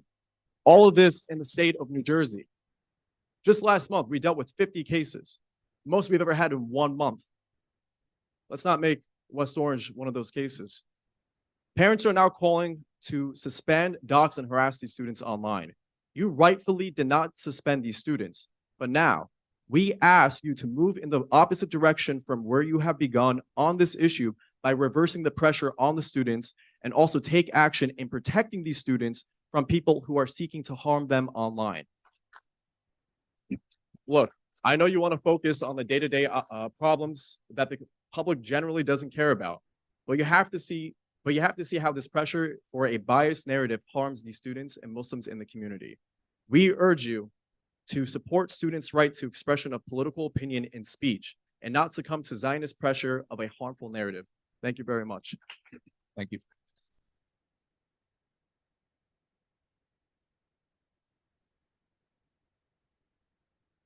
Hi, my name is Yusuf. I live in town. I am an alumni from West Orange High School, and I've been in this district my entire life. I would just like to call to attention, as many have before me, the comments made by Mr. Ivker at the last Board of Ed meeting, which I believe were awful. There was no reason, and Mr. Ivker, I would please appreciate it if you would look at me while I'm saying this. Okay? Because you called us baby killers. You went on record and you said we were evil. You might not have said it explicitly, but it was implicit in your comments. You said that we are fighting a good versus evil, and you implied that the Israelis are the good and the Palestinians are the evil. So I ask you to look at me right now and tell me, am I good or evil? Okay? So, besides just that, I would like to ask the Board of Ed what you are doing about the threats aimed at our students. I have a sibling in this high school and I worry about her every single day. I should not have to worry about her going to school and coming home. There's no reason for that. And I've never had to worry about that before. When I was in this school, I loved it here. It's a super diverse place. This should not be the case. And Mr. Ivker, I would appreciate it if for once, instead of immediately spewing hate, you take a second to look at yourself and ask yourself, is this what people need to hear at this moment when people are being killed? Look out at the audience. Please look out at the audience. Because if you look out there, I don't think a single person in this room would say that they would like to kill babies. Thank you.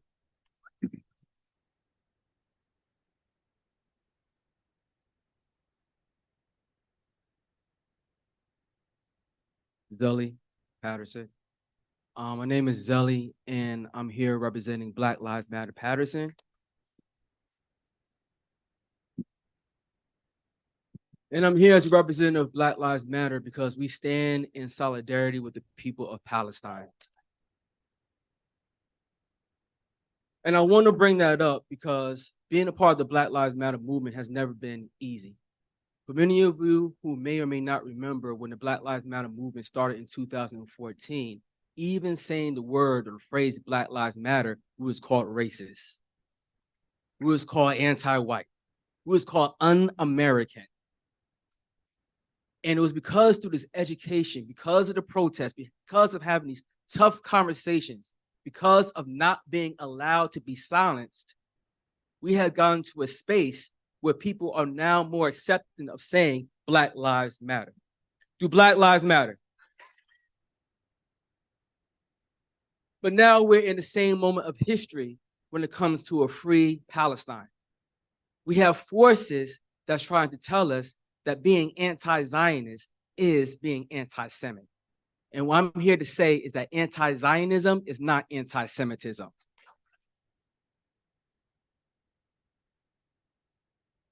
One of the things that the oppressor or oppressors love to do is to keep you silent. Whenever you try to protest, they say, don't protest, be peaceful, try something else to do. Because the oppressor wants peace for themselves. They say they want peace, but they want peace for themselves, not peace for you. Israel wants peace for itself. It doesn't want peace for the Palestinians. It never did. And we have to be very honest and clear about that and be supportive of our students. The goal of education, because I'm an educator myself in Patterson, is for our students to be critical thinkers. And what we just saw last week or a few weeks ago was our students being critical thinkers, being global leaders, global citizens, the exact same thing that we want them to be. Do we want them to be critical thinkers, or do we want them just to be numbers on data and spreadsheets and PowerPoint presentations on the screen? Our students are more than numbers. They are human beings with feelings and thoughts that need to be validated and need to be supported. And when there are forces outside that are saying, putting them in danger, we need to keep them safe. And one of the things that you did not say in your message earlier, you did not allude to the fact that you allowed these Zionists to enter the building. These Zionists enter the building and threaten the safety of our school and our children. And that's shame on you for not even putting that out there. Last thing I would say, Black Lives Matter, free Palestine, from the river to the sea.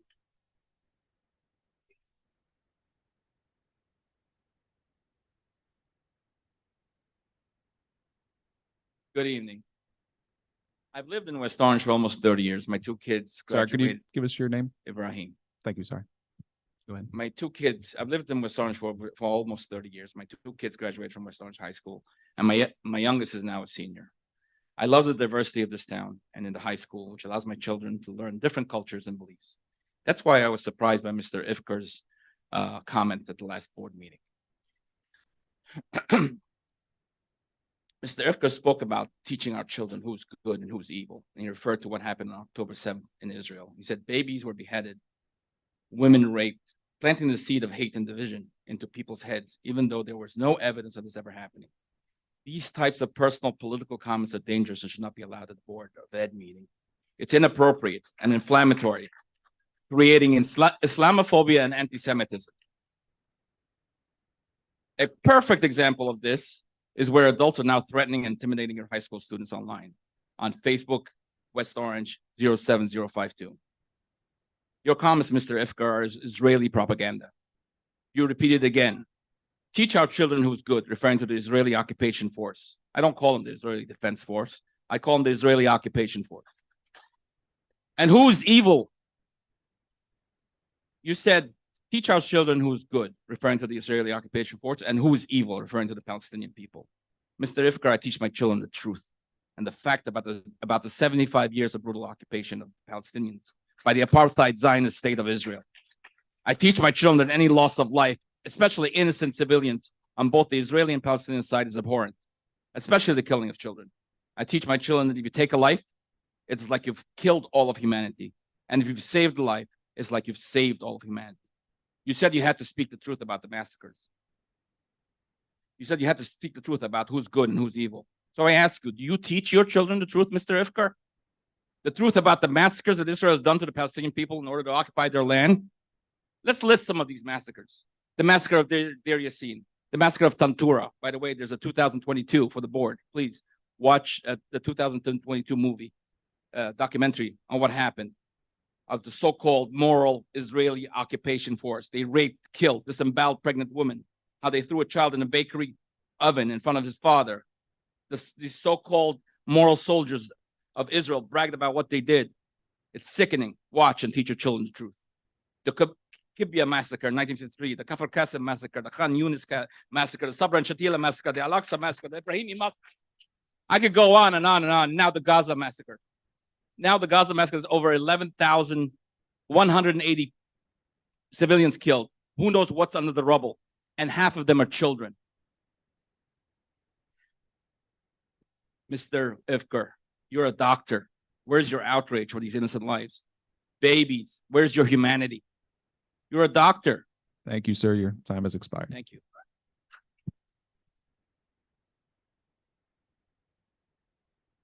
Hi, is this my, oh yeah, it's on. Hi, I'm Adonis. I actually attend this high school. I'm not afraid to say my full name. It's Adonis Peart. I'm a senior. I really don't care. I'm not afraid of reprimands, so I'll even say that I actually planned on attending the walkout before it got canceled. And what verbal harassment I may receive and what punishment I may face means completely nothing to me. I don't care. I went to go support my fellow Middle Eastern friends because a lot of them have been facing harassment and verbal harassment, all kinds of things at this school. When I went to go gain, like, we're trying to start a Middle Eastern culture club, so I went to go gain signatures in the hallway. Even when I went to go, like, when I asked people about it, they called me the N-word, they called me a terrorist sympathizer, all that kind of stuff. When I asked teachers for their kind of signatures, they just kind of scorned me, looked at me, and they're like, hell no. And I was like, well, okay, whatever, average teacher.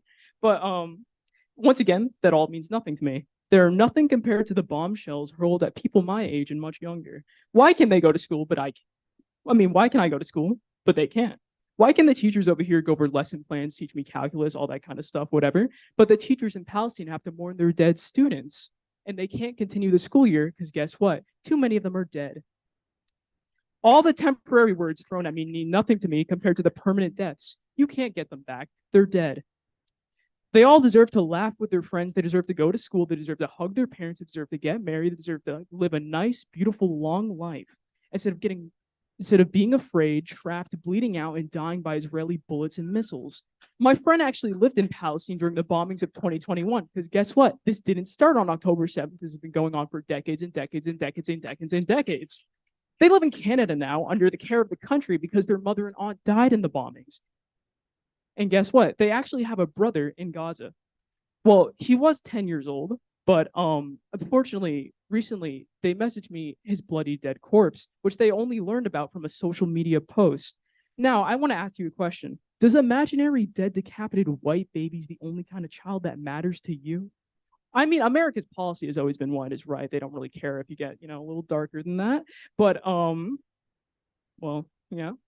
No matter how many, once again, don't care. But no matter how many Palestinian lives I speak about will never be enough. I don't need to sway you. My pleas are going to fall on your deaf ears. I really don't care about that.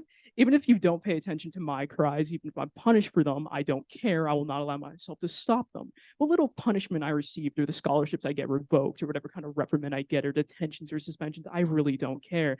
Listen, the spit you're going to spit at me is going to wash off like water, but the blood of the dead thousands are never going to go away. Nor will your complacent silence about this situation. Free Palestine, from the river to the sea, Palestine will be free. Peace.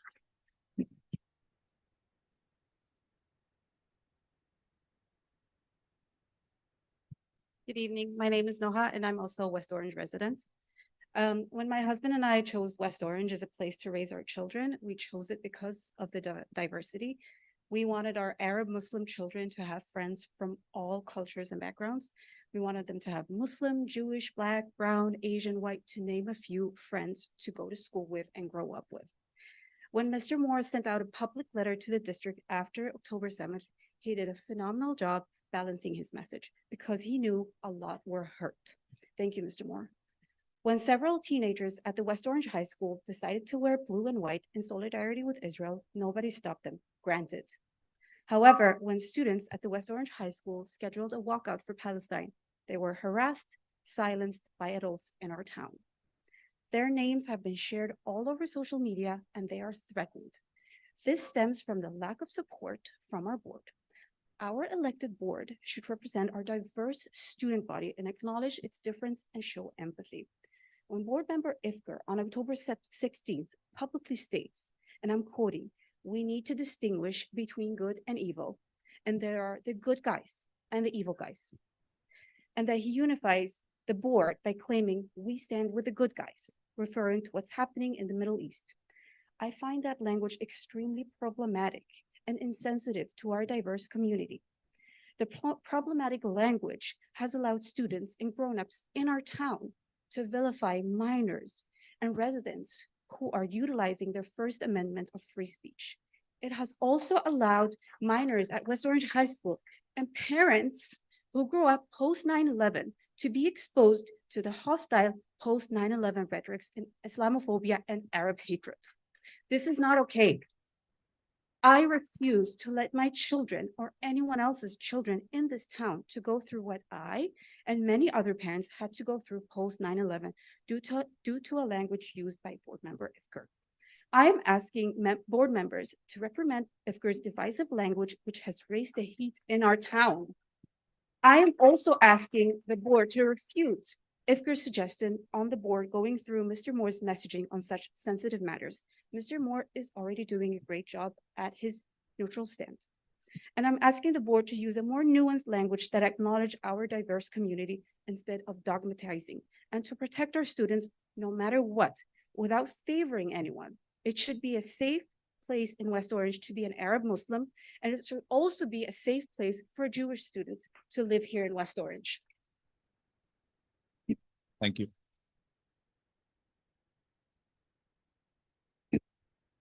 Hi, my name is Zoe. I'm a senior here at West Orange High School. I'm 17 years old. Obviously, I live in the town. Otherwise, I wouldn't go here. I didn't write anything because I didn't think that I would be able to speak to you guys like this in front of everybody. But the courage and the sheer emotion and the raw vulnerability of everybody who has spoken has moved me to words, and I want you to hear them. I am a Jewish student. I have been told by other Jewish students that I am a traitor to my people. I have been told I am not really Jewish because I support Palestine. I have been told that I am not really Jewish because my mother is not Jewish and my father, rest in peace, Dad, was a Jewish man. I am Jewish, it is in my blood, and I say free Palestine. From the river to the sea, Palestine will be free. And if you think that calls for the genocide of Jewish people, you think that calls for the genocide of me. And I don't want to die, and I don't want any other students to feel like they are unsafe, and I don't want to continue to see death after thousands of children in Palestine who will never get to where I am because they were bombed and killed. Sorry. My great-grandmother is a Holocaust survivor.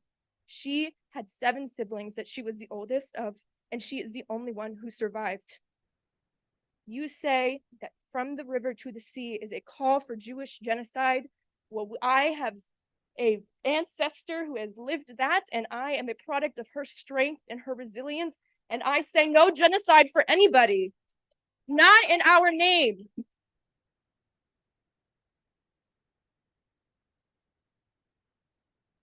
We need a ceasefire.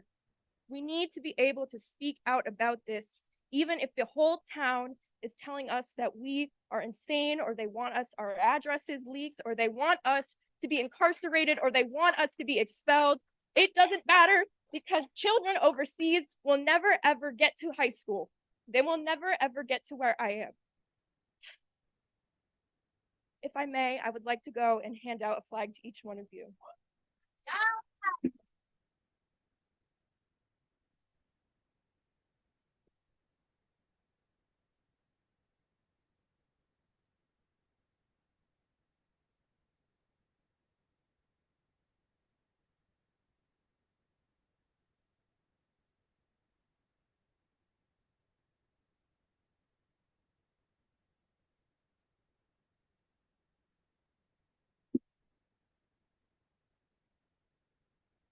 Go ahead. Good evening. My name is TJ Whitaker. I'm a school teacher at Columbia High School in South Orange Maplewood School District. I'm also a co-founder of Mapsor Freedom School, which is a teacher organization that is committed to providing racial justice education to South Orange Maplewood. We actually started in 2016 on the heels of a police brutality incident. Teachers came together to support students. And from that point on, we become an organization supporting our students' right to speak out, to speak critically, to speak truth to power. And so when our students needed to rally and protest against cops in schools, Mapsor Freedom School was there. When our students had to rally against the schools trying to close the libraries, Mapsor Freedom School was there. When 3 years ago, when Israel was bombing Palestine, we put up a meme and our superintendent and our Board of Education sidelined Mapsor Freedom School. What we're here to tell our students today, this is about community empowerment. This is about community organizing. This group here, can everyone who is here from South Orange Maplewood in solidarity with these students, please stand up. Right. Thank you. We are here in support of the students. My brother Zelly said it earlier. We talk about wanting them to think critically, but when they act on it, that's when we come down on them. For the students who are here, you need to speak your truth, right? Know that you have people behind you.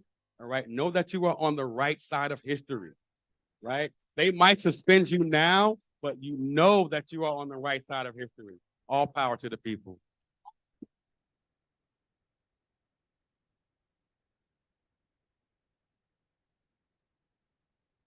Speak about. My name is Dahrug. I am West Orange resident since '97.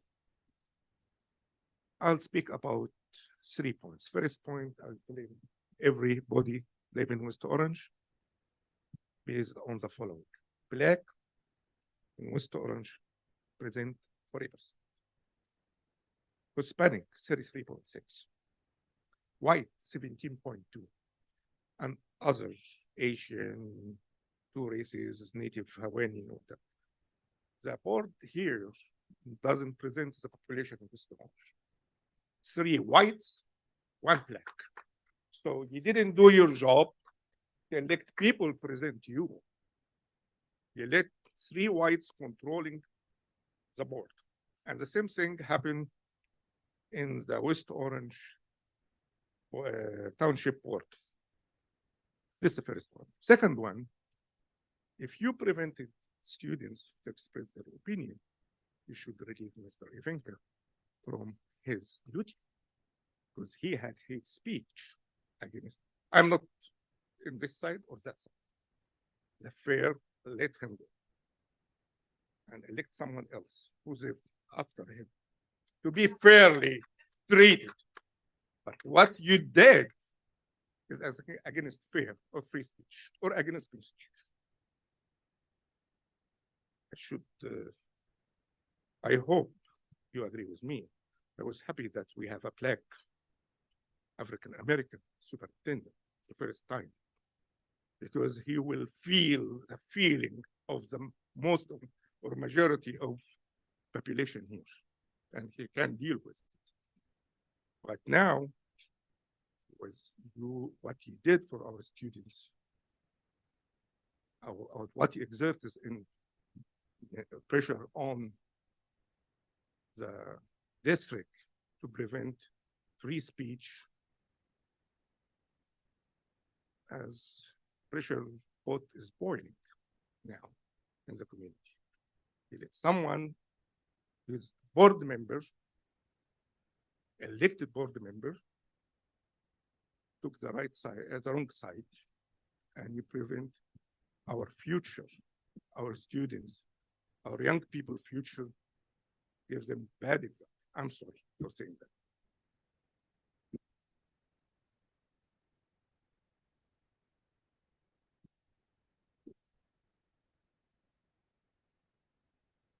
Sorry, just wait 1 sec. We're having technical difficulties. Seeing a lot of faces that I haven't seen in almost 20 years, and it warms my heart to see these people. Glad that something like this was able to bring us together again.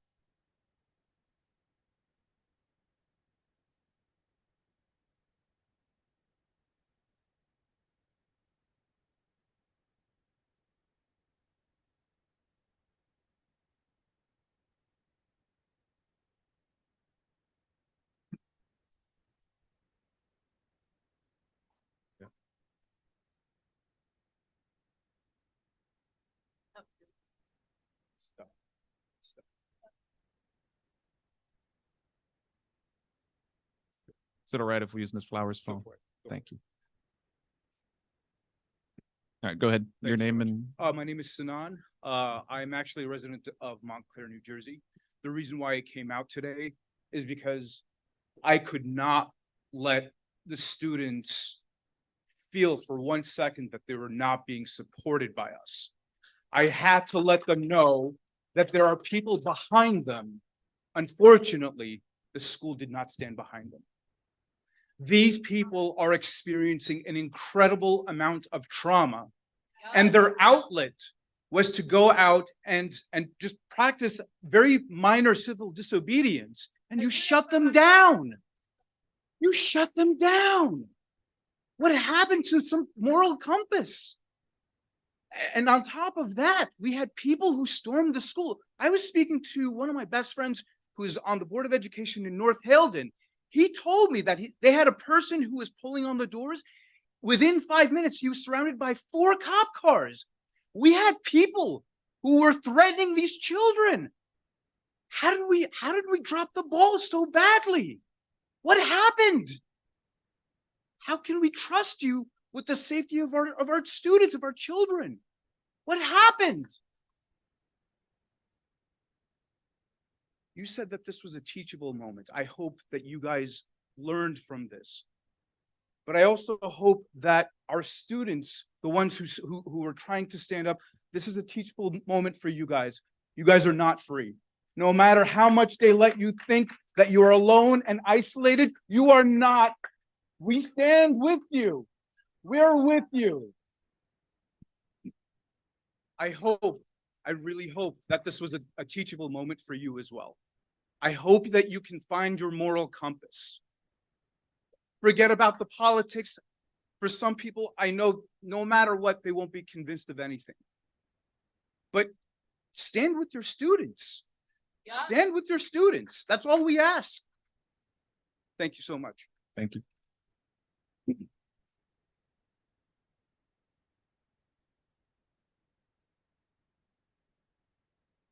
My name is Cecina. I am I'm an alumna of West Orange High School, class of 2019. And I was one of the 2 inaugural student liaisons to the board in the 2018 to 2019 school year. I want to first start by saying the reason why we started that position, my friend and I, we had petitioned for that for the year leading up to it, was because our experience here at the school district I've been here since elementary school. I've gone through Gregory, Mount Pleasant, Edison, Liberty, West Orange High School. I've gone through all of it. Was that the district is a nebulous looming figure. The students are here. There's no connection between the two. And I had hoped that that position was a way to bridge the gap. But I have not seen that that's what's the case today. And from my experience on the board, what I've also learned is that the well-being of the students is not the priority of the board. That has not been the case when I was there, and I don't know that that is the case now. But I can also say from my experience on the board, there's never been a meeting once where I've seen these many past members of the school, past students show out. I've never seen these many young students show out, current students show out. So my first audience that I'm here to address are the students and the young members of West Orange. because I know that your district has not shown you that you are supported. And just like many people have said before me, you are supported, and that this is your district. Your taxes pay for these people. They answer to you, first and foremost. Secondly, I would like to point out that there is some sort of obsession with neutrality. I understand that. I understand that that's the position of the board, is to be as neutral and, meet as many people's demand as possible, but there's nothing neutral about the position that you have taken. Make that very clear, first and foremost. And that there is nothing neutral about the interpretation of the phrase that you have chosen to be nitpicky about. And I want to also make that very clear. And that comes across. And it's the last thing I want to point out before, I don't know how much time I have left, is that the people that you're seeing in this crowd here, this is a new generation, and we're not up on this board. The members of the board are not on our generation. I know that, at least when I was here, liaisons did not have voting rights. I know students don't have voting rights on what happens on the Board of Education and what happens in the district, but I want you to understand that there's still that very fundamental disconnect between the board and the students. I don't see that remedied today, and I don't know how long it's gonna take for that to be remedied, but I just want you to know whatever position you have taken is not representative of the young people of West Orange and the future of West Orange. Thank you.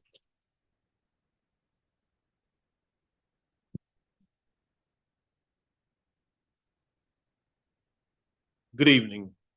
My name is Dr. Akil Kalfani. Mr. Moore, it's good to see you. Thank you for your continued leadership. I'm here first and foremost as a parent. My daughter goes to this school. My son went to this school. And my daughter is concerned about the issues going on around the world. And she sees the problems and the trauma. And I think we have to have a different way of looking at the issues to humanize, right? Because that's what Black Lives Matter means, right? It's talk about to value somebody's humanity. And that statement is no different than the statement from the 1960s, which says, I am a man. That statement was about humanity. It wasn't about a man or a woman. It was about somebody's humanity being recognized and appreciated. And I think sometimes we look at the idea of humanizing people's statements and we get to a place where we only see our own side. And by seeing your own side, that sometimes we trample upon a balanced way of looking at things. And so when we do so, I think that as a sociologist, that we try to get folks to step back from their own comfort zones, to step back from the space that you're in so that you can see the wider picture. And sometimes we don't see the wider picture because we only look at the thing that is burning in front of us. And so sometimes when that happens, that we don't get an appreciation for the magnitude of what's going on in Palestine. But I'll say not just Palestine, because there's also issues going on in Sudan. There's another Holocaust going on in Sudan. See, there's all these different issues, and we use these words to talk about things, and we take them out of context. And I think we have to have a more historical perspective to understand it. So when you look at the map of Israel and Palestine today, and go back and look at the map of Israel and Palestine in 1940s, you see it's a very different map. But that map, hold on now, because that map is not too different than the map if you come back to the United States and you look at that map when Native Americans were here and you look at the map today. We have to be holistic in our analysis. We have to be nuanced in our analysis so that we have a way that we're educating folks, and we are having these young folks come here. I'm defending my daughter because she wasn't even in anything, but she was incensed by the thing that happened. And if there's something that's going on in social media, I think that we have the responsibility to address that issue. It's not enough to, a teacher said to stand back and we can't be, no, that's not true. Because if people on their jobs and other folks are held accountable for things that happen and go on outside of that context. So I'm here to support these students here. They want to come make a statement, and they wanted somebody to feel comfortable. And so apparently they didn't feel as comfortable as they needed to feel. So I'm letting you know that they are supported, and whatever they have to say, that they're going to say and use their time wisely to make their voices heard, so that they can be they're representatives of you know, in marketing, they say when one person does that something or sends something, that represents maybe hundreds of people. So they represent quite a few students following around them. So please, come on. Oh. Good evening. My name is Olivia. I'm a senior at West Orange High School, and I'm the vice president of Black Student Union, and I'm a student council board member. Hello, I'm Chloe Mondi. I'm also a senior at West Orange High School, and I'm the president of the Unity Club. Hi, I'm Michaela. I'm also a senior at West Orange High School, and I'm the president of the Black Student Union. And we don't have much to say, but we just want to talk a little bit about our experiences at this school with voices being silenced. And as advocates for diversity and inclusion, we think it's very important to stress that you cannot silence a protest. So a couple years ago, my friends and I, including them, we held a protest in school against the enforcement of the ban on do-rags that we felt were targeting Black bodies. And it was very important for us to feel like our voices were heard. And I felt like that we worked with the administration and were able to cultivate an experience that allowed diversity to be exemplified in our community and accepted. But I do not see that same energy being presented in this situation with the walkout. And as a town that prides itself on diversity of thought and diversity in general, it's imperative that that energy is applied equally to every single group that deserves to have their voice heard. I also wanted to add that I think it was last week, but one of the members of the Israeli Culture Club was allowed to go on the loudspeaker and shed light on a lot of the Israeli deaths, but failed to acknowledge the other side. And I don't understand how you can allow someone to speak on such a loud platform to the entire school at the end of the day and not let us protest or walk out peacefully. I don't understand how he's allowed and we're not. Thank you. Thank you. I'm going to ask you all to stand and give these students a round of applause for their courage.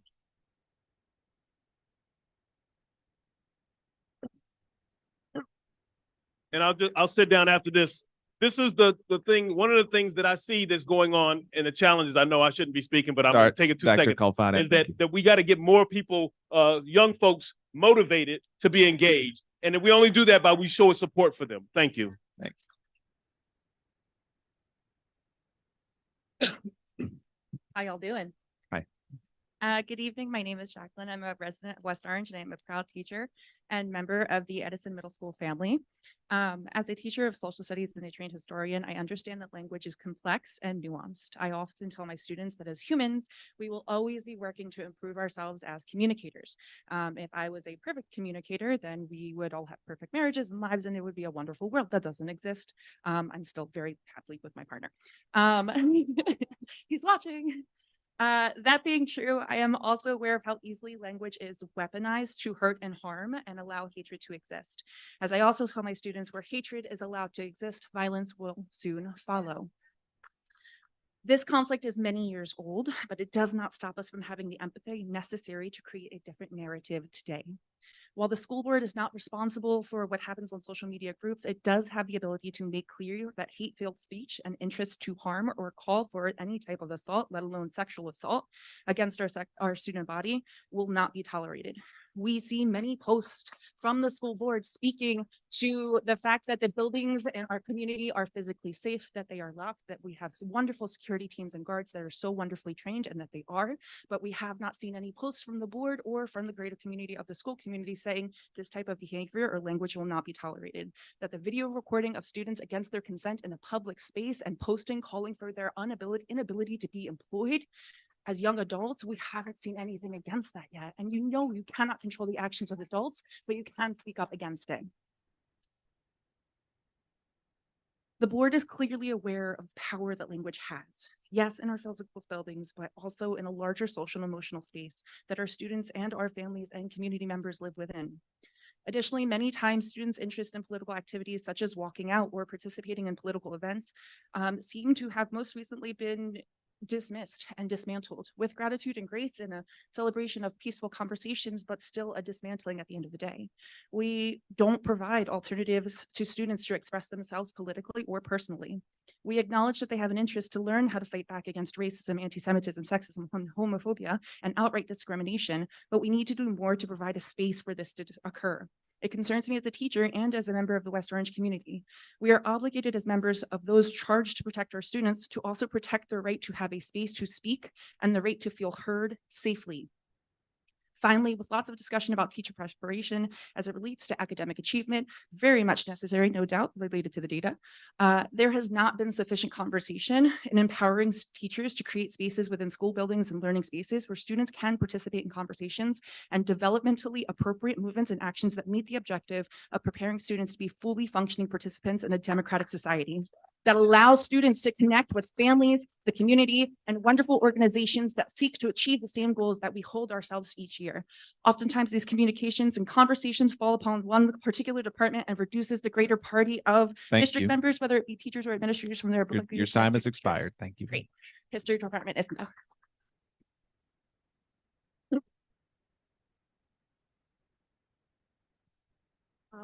Hi, so I'm gonna keep it very short and brief, as short as I can, because I didn't honestly come with anything prepared. I wasn't planning on speaking today.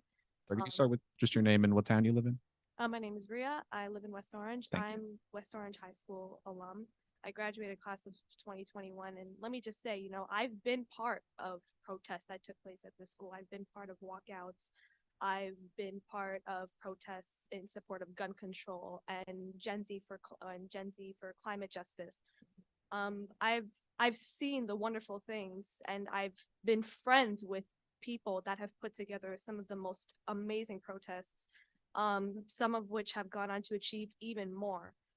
I think it's quite a shame that all of a sudden, and I think it's actually quite convenient for you all of a sudden to make this a matter of hate speech when you have had and listen, I get it, I understand. You're not responsible for what the parents are doing, but as a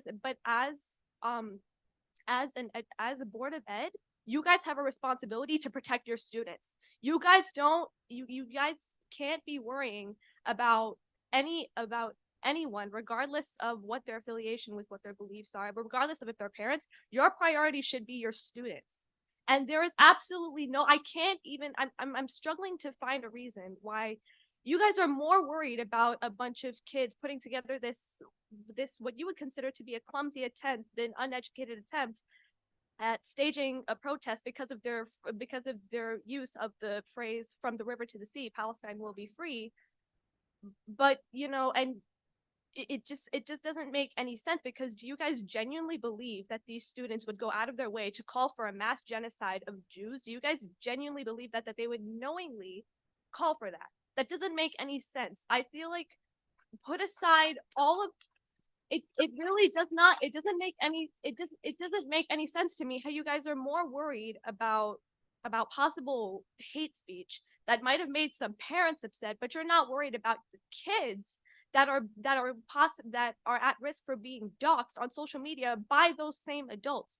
Again, I get it. You guys have responsibility to be neutral about the situation, even though you guys have made it very clear that you're not technically neutral about the situation. Because if you were, you would give that energy to both the Middle Eastern families that are at risk for their children attending these schools. You would give that energy to the families in Gaza that are being separated and that are being terrorized, in addition to giving your also heartfelt support for the Israeli families that both live in your town and live in Israel. But you guys are not neutral. If you guys are truly neutral, you would give that energy to both sides, and you guys have not done that. But put all of that aside, you guys, with all due respect, you need to get it together and protect your students. There's no reason that this has to happen in 2023. I know that must have sounded sloppy. Again, I didn't come with anything prepared, but this is getting a little ridiculous, honestly. Seriously, I'm being very blunt right now. There's no reason that this conversation even has to be had. Thank you. This shouldn't even have to be a problem. Your time has expired. Thank you.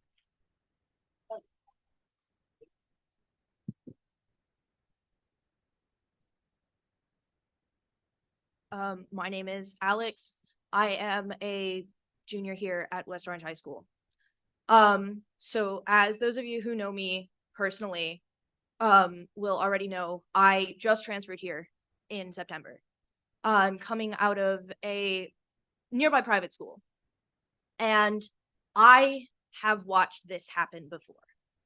I have watched student protests be shut down because of disagreement with administration.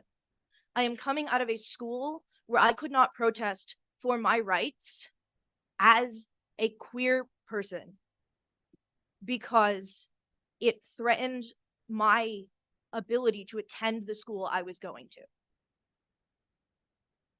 I have just transferred into West Orange Public Schools. My family has been very involved in the school. I have a sibling in this district. I went to elementary school here. To come here and face the same issues that I was facing at a school that refused my return for reasons that we're not going to get into is disgusting and shocking to me. And I refuse to sit here and be silent while it happens a second time. Because unlike last time, I am now in a situation where I can advocate for myself and I have a community that I can call on to support me. Because unlike in a private academy, there is a board of ed. And if that board of ed is not properly supporting its students, and if it is refusing its students' rights to protest and refusing its students a proper education on how to be a productive citizen in our democracy, there is a community that is going to stand behind me. And so I am here to say that while you probably already know it, the community support coming out here tonight has been absolutely vital. And to say to the board that we are not going to be silent about this. Thank you. Good evening, everyone. My name is Ahmad Siwa. I am a Muslim Palestinian American. I'm also a teacher here at West Orange High School.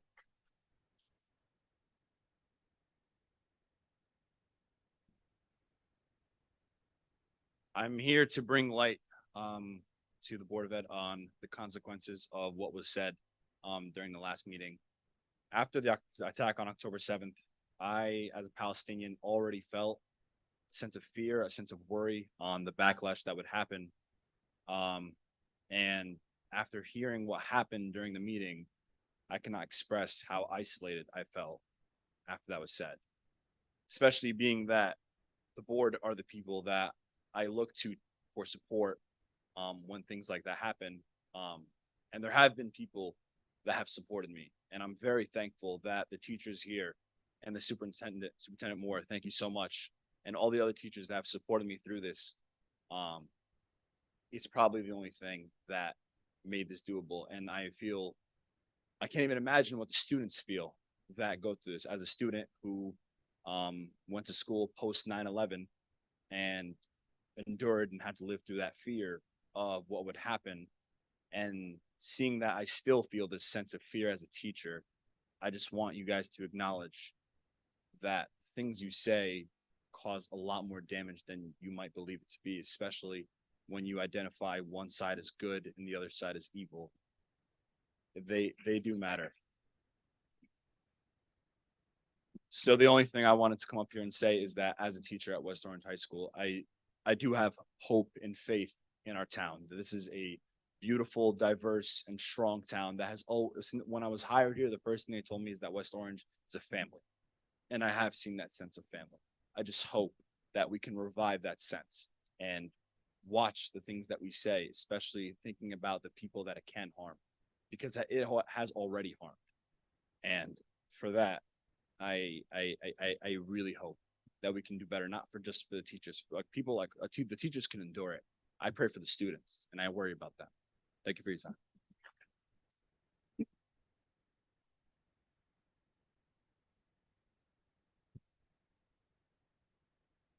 Hi, my name is Jessica Harrell. I have a second grader and a third grader, and I'm the chair of the Diversity Council at St. Cloud Elementary. So the words that I speak here tonight are mine. As I have pointed out at previous Board of Ed meetings, asking for Black Lives Matter at School Week and other issues of diversity to be considered, we are the only such organization of parents in the district. We've been listening to our community at our elementary school, and they are hurting. We are so aware of the need to name, study, understand, and learn more about our diversity and directly face the trauma that our kids are facing and processing daily. So my question is to you simple. What are we going to do? What is next? You have heard so much passion tonight from varieties of perspectives. What action are we and you going to take? What more do you need to learn? I've spent a whole lot of time in the past month listening to podcasts and watching and hearing because I didn't know enough. So I asked, what are we going to do to support our teachers, our families, and our kids to actively engage in respectful, educational dialogue? There's so much tension, there's so much hurt, and there's so much passion. I'm looking to you. Neutral does not mean inactive. Neutral does not mean ignoring. It does not mean that we cannot state reality and face history. I implore you to create an actual plan to address this and other issues of diversity at all grade levels. Our kindergartners need it too. There's a connection between those scores and issues like this. Students who don't feel safe or seen cannot learn. So I ask, what are you, the leaders of our students and our teachers and our community, going to do to be a board of education? We're looking for action. Thank you.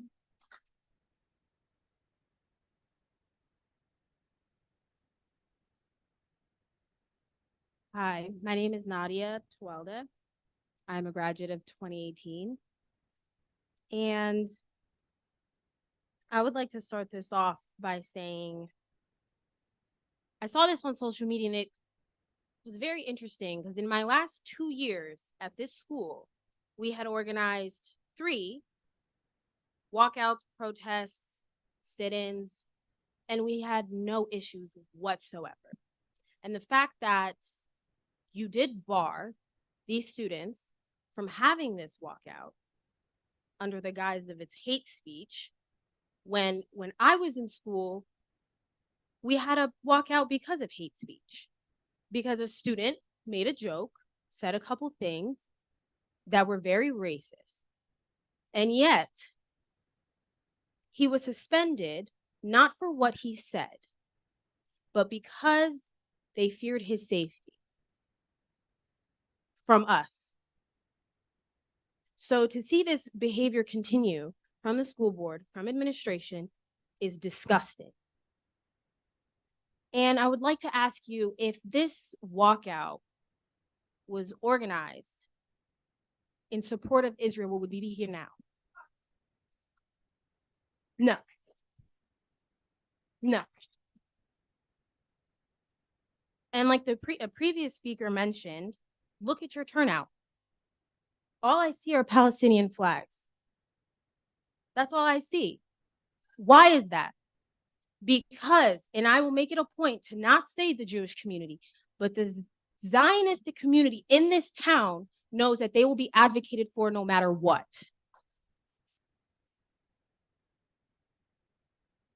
And I don't know which one of the board members had said that this walkout was misguided. Oh, Mr. Brian Rock, you had said that this walkout was misguided. And why would you say that? Would you call any walkout sit-ins throughout history that students led misguided? Would you call the Greensboro walkout misguided, the sit-in misguided? No. Mr. Moore, you were the principal of this school when I was here. Would you call any of our walkout sit-in protests misguided? No. I will answer for you, no. So, and also I would like to add, these students I graduated from this school. I went to West Orange District my whole life. I can strongly say that these students have learned more about this conflict outside of this school than they have inside this school. So for you to sit in my face and say that it is misguided is a lie, because they don't learn here. Ma'am, your time has expired. Thank you. Well, I would just like one more thing. I would like to say, you can mute my mic if you want. I would like to.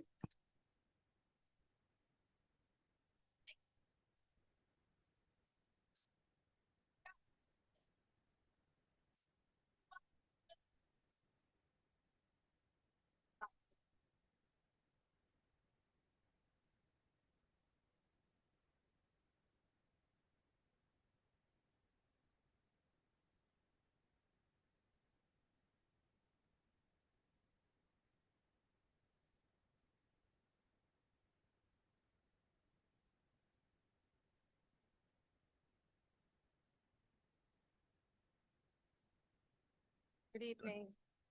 I'm Stephanie Ladone Jones. I'm a resident of West Orange, parent of 3 children, sociologist. I'm going to start just by requesting that Mr. Ipker, you stay off your phone during my comments. All the board members, the superintendent, the students have had the respect that people here, not to be scrolling on social media or whatever it is that you're doing. Everybody's tired, but they're focused on their community. I'm asking you to do the same for my comments and for the remaining.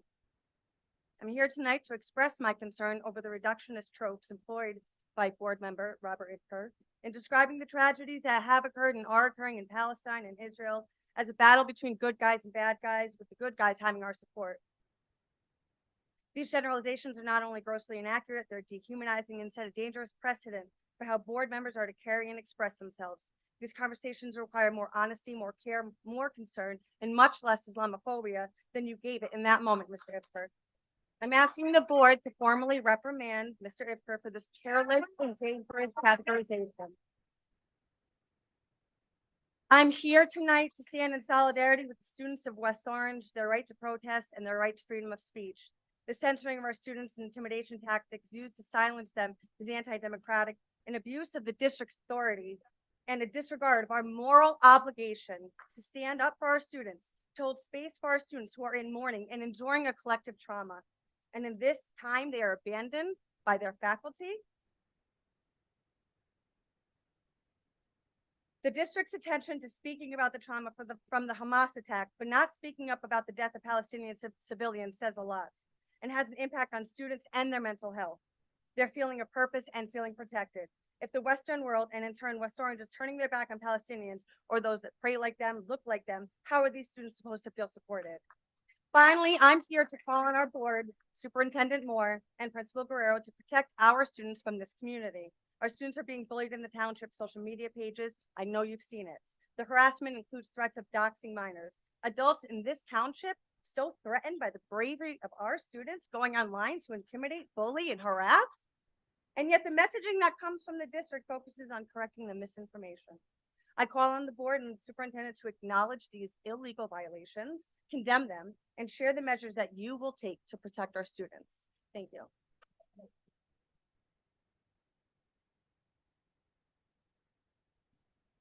Hi, my name is Naglet Badir. I am a former resident of West Orange. I graduated West Orange High School in 2007. I'm an educator and I'm the founder of Teaching While Muslim. When we learned that students were being shut down because of the protests that they were trying to carry out, we were outraged.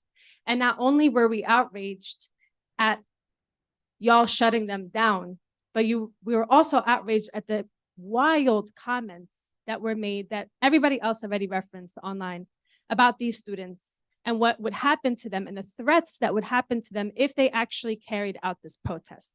And instead of focusing on that, Mr. Moore and Mr. Guerrero, the principal of West Orange High School, y'all focused on a word choice of ours that the parents stormed the school, when that is figurative language for what happened, when parents are calling for the discipline of students who are exercising their free speech, as they should be able to. I want to read to you a comment, another comment that has not been made public and posted yet, from the Facebook group.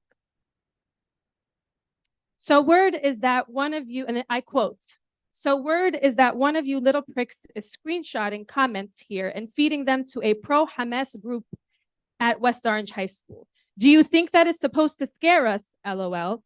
We have eyes there too, and we'll find out who it is. Then we'll have some fun." Who are their eyes here?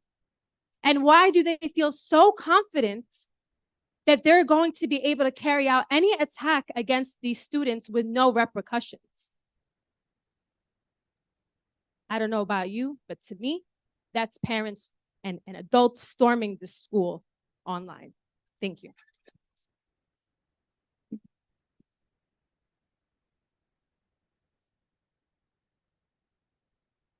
My name is Natanya. I live in West Orange. I'm speaking, even though much of what I have to say is going to echo what's been said, because I want to be another white Jewish West Orange resident that is in solidarity with the students and the people who are here tonight. I'm speaking because I am deeply concerned about the health, well-being, physical and emotional safety of all students, particularly at this time, the student organizers of the recent peaceful protest that they were pressured to postpone. In addition to concerns about the violation of students' First Amendment rights, I am concerned that student organizers are at risk due to the harassment, threats, and doxing from adults in West Orange community.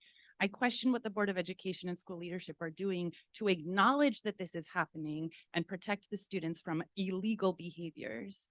Students are protected by New Jersey statutes, and I'm calling for you to acknowledge that what adults in our community are doing is illegal and harmful, and to take measures to prevent adults from targeting young people at West Orange High School.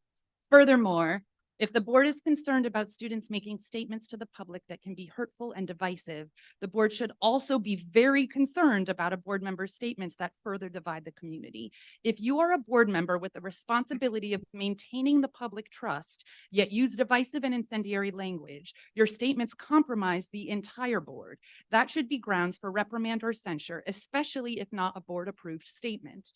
I ask that you not lose sight of your main constituency, which includes all students organizing in solidarity with Palestine. As one of my neighbors who couldn't be here tonight shared, the school's censorship, lack of acknowledgement of Islamophobia and doxing, harassment of students, and violent racism and bullying from the same adults who claimed that the walkout was too inflammatory has left the students and other West Orange families feeling completely isolated and abandoned by the administration.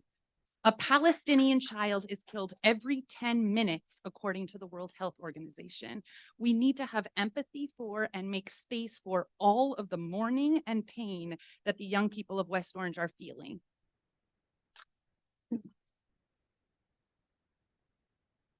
How long do I have? 3 minutes. Thank you so much. My name is Rabbi Yoni Glatt. I am a local resident of West Orange. I'm a board member of Congregation Or Torah, and I teach at many different synagogues in the area.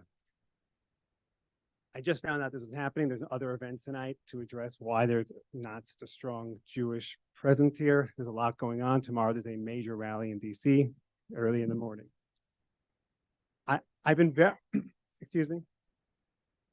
Okay, I'm just saying there's no reason to heckle. I was very polite, didn't heckle anybody else. Okay, very few compared to the population that we have. Please let me have my time. I'm being heckled. All right. First Thank off, you. for any of the hate speech and the attacks on any of the students, that is reprehensible and that should be condemned, and you should do something about that. Either way, that should not be happening. At the same time, I personally lost 2 separate family members in 2 separate terrorist attacks. Yes, just 2. All right. Yes. Will the audience please remain calm while he finishes his statement? I'm going to try to be polite and be respectful. I've been polite and respectful, listening to everybody else. I heard 7 people before me. I'm trying to be kind. And this is why, Sir, if you'll address the board, yes, please. Thank you. we do want peace. Israel does want peace.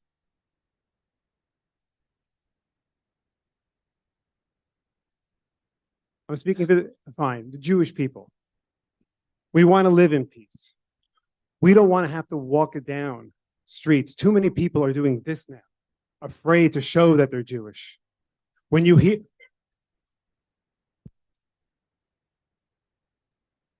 when we hear the words from the river to the sea, Palestine will be free, that is terrifying to many Jews. To many of them, they feel that is a call for violence. That is a call supporting Hamas. To hear that from students is incredibly scary. My daughter, who's a teenage girl, is terrified, home now crying, afraid to go out because of the surge of anti-Semitism, which you know is happening. And if you're going to support it by helping people support Hamas, you're then complicit in spreading anti-Semitism. Do you condemn Hamas right now?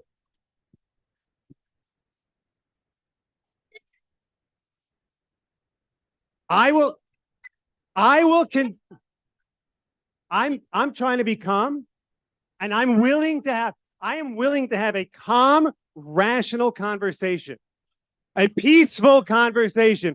All you want is violence. If you want violence, if you want death. Got it. Sorry, Mr. Rabbi, but your time is expired. Could we please see him out?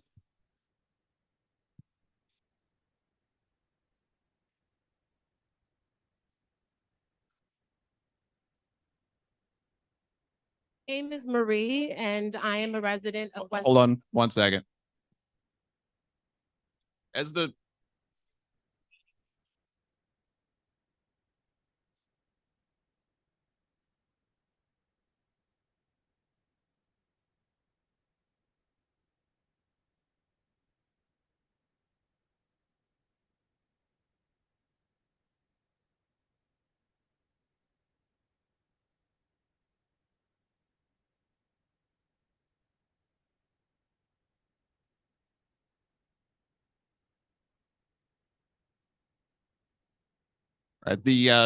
court, as the presiding officer, I'm going to ask that everyone that's talking over there is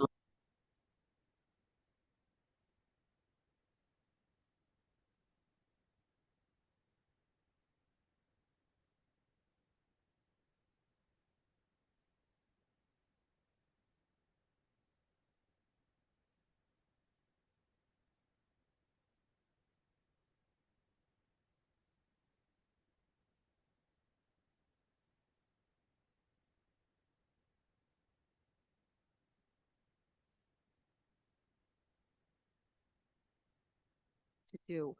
We know we all have differing opinions. We have to learn how to be able to have a conversation, no matter how charged it is, in the democracy that we live in, and still be able to make things happen. As an educator, this breaks my heart to see my community hurt in this way. I feel impacted by it in a way that I don't even know or have the words to explain. But I know as a community and as a district, it's our responsibility to teach our students and exemplify what it looks like to be able to talk about difficult things, speak to our trauma, heal in the process, and still find a way to move forward. That is what our board is here to do. That is what educators do every day when they wake up and decide to come in and continue to create a democratic society for all of us to be able to live together and discuss the things that hurt all of us. I feel as a community, this is tearing us apart, but in a way it can bring us together if we are able to find a way to be able to incorporate in our curriculum and in the plans that we have to be able to discuss these things, have a forum for our students to be able to talk about these things peacefully. As adults, we have to be able to demonstrate to our children how we have these conversations even when it's painful. We won't get anywhere if we continue to fight one another. I implore us as West Orange to stand together and be a community. We can overcome this. I mean, I know this is something that's been going on since the beginning of time. We can't figure it out in a day, everyone. We can't. We're all in pain. But we can talk about it and try to find a way to do better for our children. Thank you. Thank you. Evening, I'm Larry Ryan, West Orange. I'm here actually, I wanted to say a few things sitting back and been sitting back here for a little while. And I know that the board has, I've seen over the last month or so, has really been there for the community. The words that I think are so clear, and I think that the board has been there, and I was specifically talking about Mr. Moore. He has been there, I think, for everybody. The words are solid and clear and honest and sincere to say we want a great community. We don't want a community that's fighting. I moved to this community 30 years ago. I love this community. I love everything about the community. I love the diversity of the community. I love being part of the community. I've been involved in everything in this community that I could possibly think of. I hate saying what's going on, that people are not loving each other and caring for each other. And that's really what we're all about. And that's what we need to be doing. So I know that one of the things that Mr. Moore had sent me, I actually had talked to him personally about, was trying to get some more education. Because I think we need to sit with each other and educate each other and spend time with, we have all come from different cultures and we come from different places. And it's important that we actually talk to each other and see each other and spend time with each other and cherish, I use the word cherish, each other's culture and cherish each other's responsibilities of life and how we can all work together. So I know that there's a lot of discussion about, good things and bad things and how to do things differently. I think we need to work as a team. I think we just need to work as a team because we love West Orange. We love the people about West Orange. We love being here. I'm sorry, I repeated myself. I hate seeing what's happening, that we're not loving each other.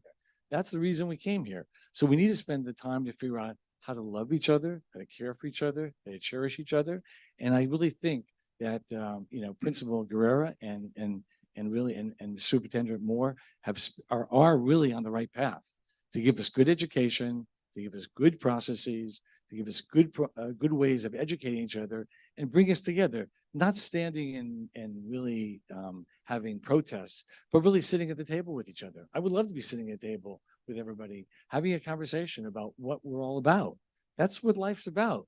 We should bring what we bring to the table. We should bring what we care about each other to the table. So my recommendation is as we go forward, we find the opportunity that Mr. Moore and Principal Guerrero have started and have found a way to sit at the table together and educate each other. And maybe we also bring in some other educators that can help us learn about cultures, because that's what it's all about.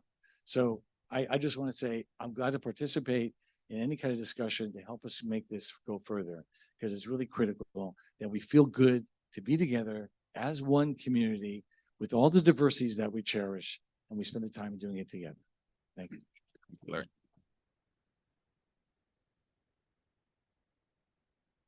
All right. Is there anyone else for public comment? All right. Seeing none.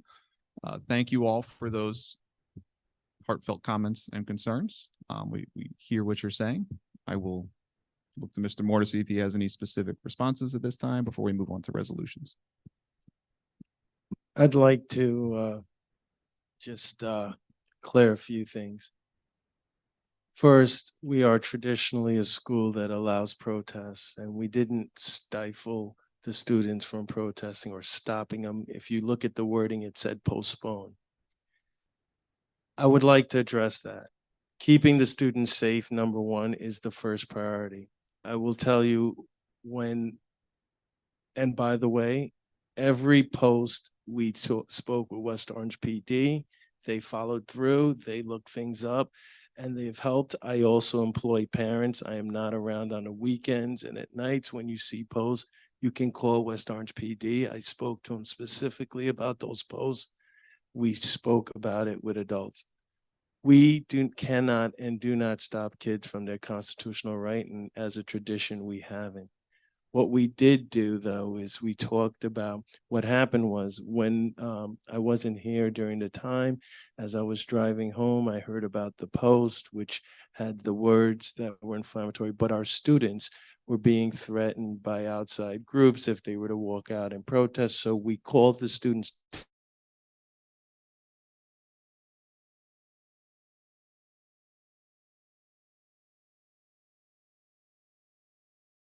to get outside groups and adults were. And also we had to prepare ourselves to protect the students. So if they walked out onto the football field or other areas in which they would go, we needed to have enough, just not just security guards, but maybe police officers, just in case they may need it. Secondly, when people heard about it, and I know people are saying people stormed the door and so forth, that did not happen. We walked outside and met anyone that came on our property and told them they have to leave because you're not allowed to come on the property. And we protected our students by keeping them outside the building.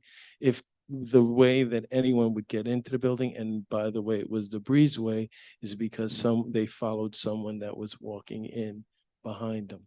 So I don't want misrepresentation, nor do I want to villainize anyone that didn't do something in that manner.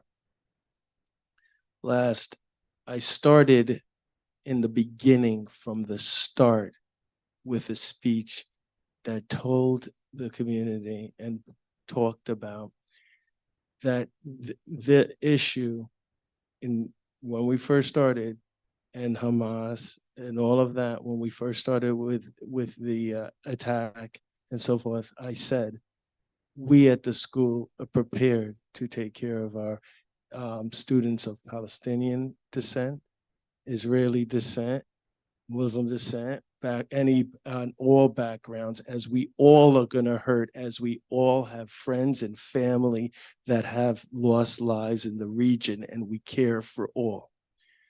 I spoke about the scope as a superintendent, and I'm not a president or a thing. I care about all my students that are represented here from all different backgrounds.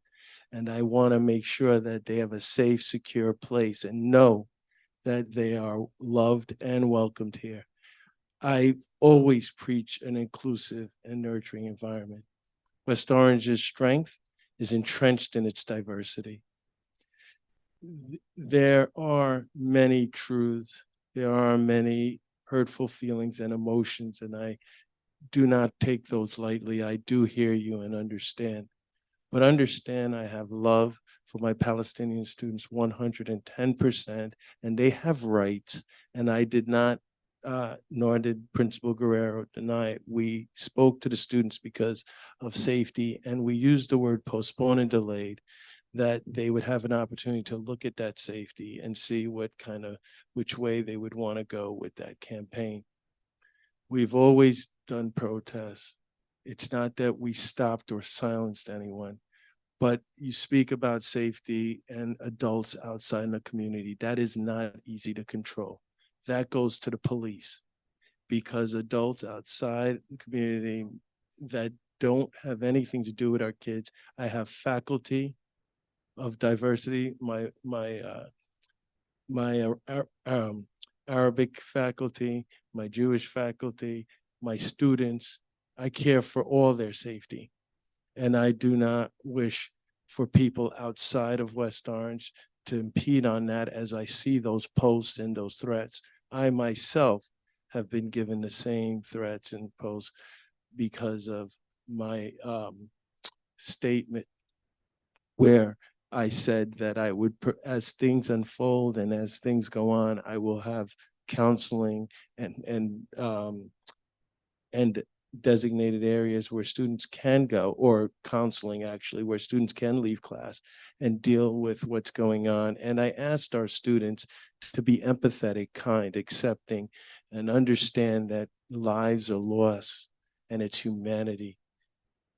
And war isn't, the thought of war and the thought of losing lives, and what my families, my Palestinian families, my Jewish families have to go through. My families of all different backgrounds, not just them. The friends they made in West Orange, the people they've encountered. It all matters. I understand there needs to be change, but I push that change to be productive and peaceful. Because I think the only way to achieve any change or people to listen is to be productive and peaceful.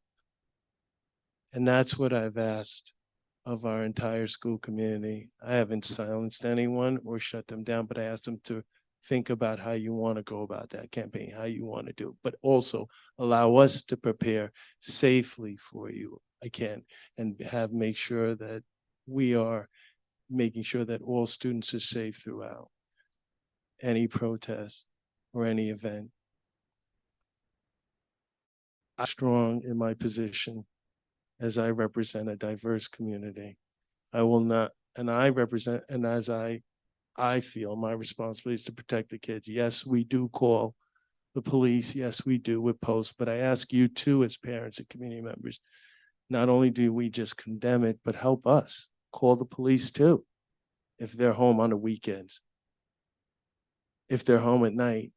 It is easy to say, yeah, it's your responsibility. You're right, but I have a family and kids and I'm not always looking online. That's a little unfair sometimes. We have to do it as a collective.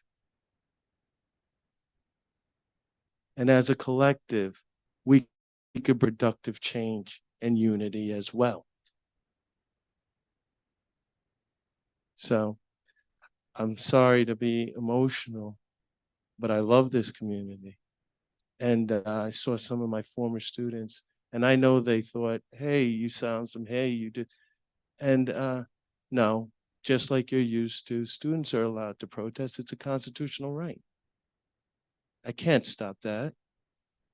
I just want to make things safe because I cannot control what the adults outside of the school is doing reality-wise, other than reporting it to the police and making sure.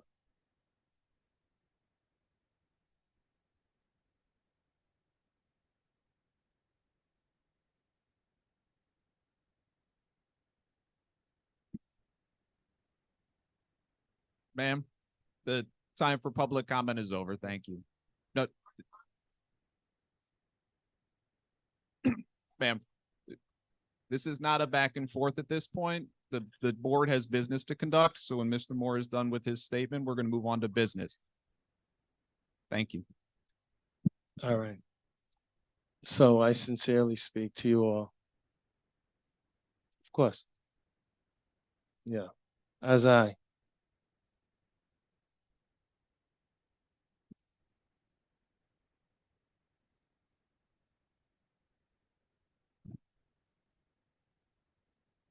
Thank you very much. I appreciate you. Anything else for Mr. Moore? No, thank you. All right. Thank you, Mr. Moore. Like I mentioned, we have business to attend to as a board, so we're going to move on to our resolutions. You are all welcome to remain for the really exciting part of tonight's board meeting. All right. The first item on the list is the personnel section. May I have a motion to approve the personnel items A1 through A7? I think I heard a motion from Ms. Tunnicliffe. Is there a second? Second. Thank you, Mr. Stevenson. I want to take a moment to congratulate the following retirees. Albert Alston, a mathematics teacher at Roosevelt Middle School for his 34 years of service. Stella Gemis from academic support at Gregory Elementary for her 21 years of service. Ramon Perez, a maintenance worker at Central Office for his 17.5 years of service. And Patricia Stefanelli, a lunch aide from Redwood Elementary for her 22.5 years of service. Thank you all for your service to the West Orange students and our school community, and welcome to the club where every day is Saturday. Is there any other discussion on personnel items? Ms. Tunnicliffe, did you want to say something about the contract in this item? Oh, yes, thank you. No. I thought you were just going to encourage us to vote yes on the contract. Oh, sorry. Yes. So we do just want to say we worked very hard on this contract with the WOAA, and I encourage all of my fellow board members to vote yes on this, as we feel it's a fair and equitable contract for both of us. Thank you. All right, thank you, Ms. Tunnicliff. Is there any other comment on personnel items? Nope. Hearing none, Ms. Flowers, would you please take the roll call? Mr. Ifker, Yes. Mr. Stevenson, Yes. Ms. Tunnicliff, Yes. President Rock. Yes. Thank you. Thank you. And congratulations to the WOAA on their contract. And thank you again to Ms. Tunnicliff and Mr. Stevenson for your hard work on the negotiations committee. Next, may I have a motion to approve the curriculum and instruction items B1 through B7? So moved. Thank you, Mr. Stevenson. I'll second. Thank you, Ms. Tunnicliff. Is there any discussion? Hearing none, Ms. Flowers, please take the roll call. Mr. Ifker, Yes. Mr. Stevenson, Yes. Ms. Tunnicliff, Yes. President Rock. Yes. Thank you. All right, next, may I have a motion to approve the finance items, C, special services items A 1 through 4, and business office items B 1 through 12. So moved. Thank you, Mr. Stevenson. I'll second. Thank you, Ms. Tunnicliff. Ms. Huerta's not here to talk about the donations to the district. Actually, I'd like to at least say, because one of them is my donation, but I'd also like to first acknowledge Ms. Witzig from East Orange Nonprofit. She's donating 16 student desks at an estimated value of $1,200 to Liberty Middle School. So thank you so much for your generosity to the school board. We really appreciate it. And I also wanted to talk about, I'm donating 7 of these books, 1 for each of our elementary schools. This is a wonderful book called On the Line. It just came out by Jennifer Jones, who is a resident here. There's a little picture of her on the back. She was the first African-American Rockette, and she's a friend of mine. We went to middle school and high school together. So I'm really excited, and she was sweet enough to meet with me and to provide signed copies for all of our elementary schools. And this is a great little book, and I encourage you all to take it out when it gets to the library. It's also available on Amazon, but at a time when so many Board of Educations are pulling books about people of color off of their shelves, it really makes me happy to know that our collections here in West Orange continue in the strong tradition of having diverse collections in all of our libraries. A number of years ago, we were awarded that we had one of the most diverse collections here in West Orange. So I'm happy to contribute to our elementary schools and enjoy the wonderful book On the Line by Jennifer Jones. Thanks so much. Thank you for that, Ms. Tunnicliff. Is there any other discussion on the business items? President Rock, I just want to again acknowledge Ms. Tunnicliff's donation to the district, 7 books of a West Orange resident. Again, it is important as we celebrate publications by authors of color, and that we have not encountered some of the challenges that other communities have with respect to restraint of publications in our libraries. So thank you, Ms. Tunnicliff, for that acknowledgement. Thank you. Thank you. All right, hearing no other discussion, Ms. Flowers, would you please take the roll? Mr. Ifker, Here. Mr. Stevenson, Yes. Ms. Tunnicliff, Yes. President Rock. Yes. Thank you. All right, next, may I have a motion to approve reports, items D1 through 3? So moved. Thank you, Mr. Stevenson. I'll second. Thank you, Ms. Tunnicliff. Is there any discussion? No, hearing none, Ms. Flowers, please take the roll. Mr. Ifker, Yes. Mr. Stevenson, Yes. Ms. Tunnicliff, Yes. President Rock. Yes. Thank you. All right, thank you very much to all of my board colleagues for the work on resolutions. Next up, we have petitions and hearings of citizens for any agenda or non-agenda item that you may wish to discuss. You will have 3 minutes to speak. Please approach the podium at this time and state your name and address for the record.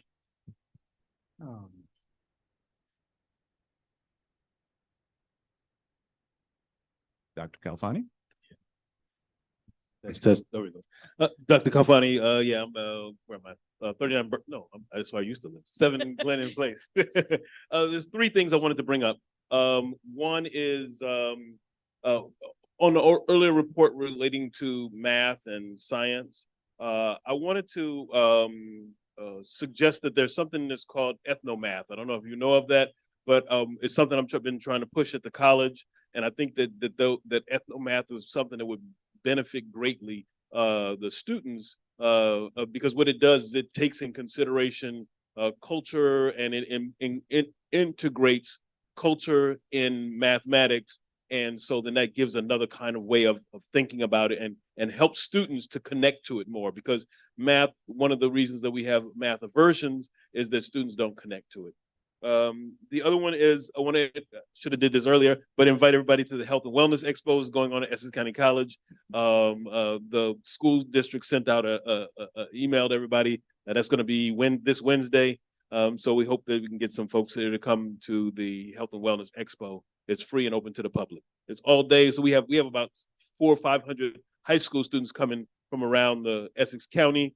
I don't know, it's probably too late for you guys to have a bus to come at this point, but it'd be great if you guys have brought students to many functions before. If not this one, we have others that'll be coming up. And the other thing was that just in terms of education and even the books that you're talking about, so many libraries now are getting rid of books, right? So that we're in fact, Essex County, because we're in the process, they have about 300,000 books they're getting ready to get rid of because they're revamping the library and they're making all these book libraries digital. And so my question to you all here is, what place, I've held a couple of workshops on artificial intelligence in education, and what place are you using to bring to the students artificial intelligence, because they themselves are already addressing these issues. And I think that we've got to think about artificial intelligence, not in some way that we're running from it, but how do we integrate it into it so that it's not just about that we as educators are saying, you can't use it, they're going to use it. And so how do we help to educate them to use it in ways that are best and to be at the cutting edge of it, so that they are because there's the saying, what we've had the workshop, and my time is almost up, was that there's going to be 95 million jobs in AI. It's going to lose people 85 million jobs, but where is West Orange going to be in getting access to some of those jobs? And I think we need to think about that and be proactive about it. Thank you. I'll just say that Mr. Moore was just talking to us about AI and the desire to get some PD in for our staff. So if you have any suggestions, you might want to talk to him or talk to Mr. Mendez offline, and I'm sure they would appreciate any guidance, suggestions you can give. Sure. I mean, I'd be glad to do a workshop for you.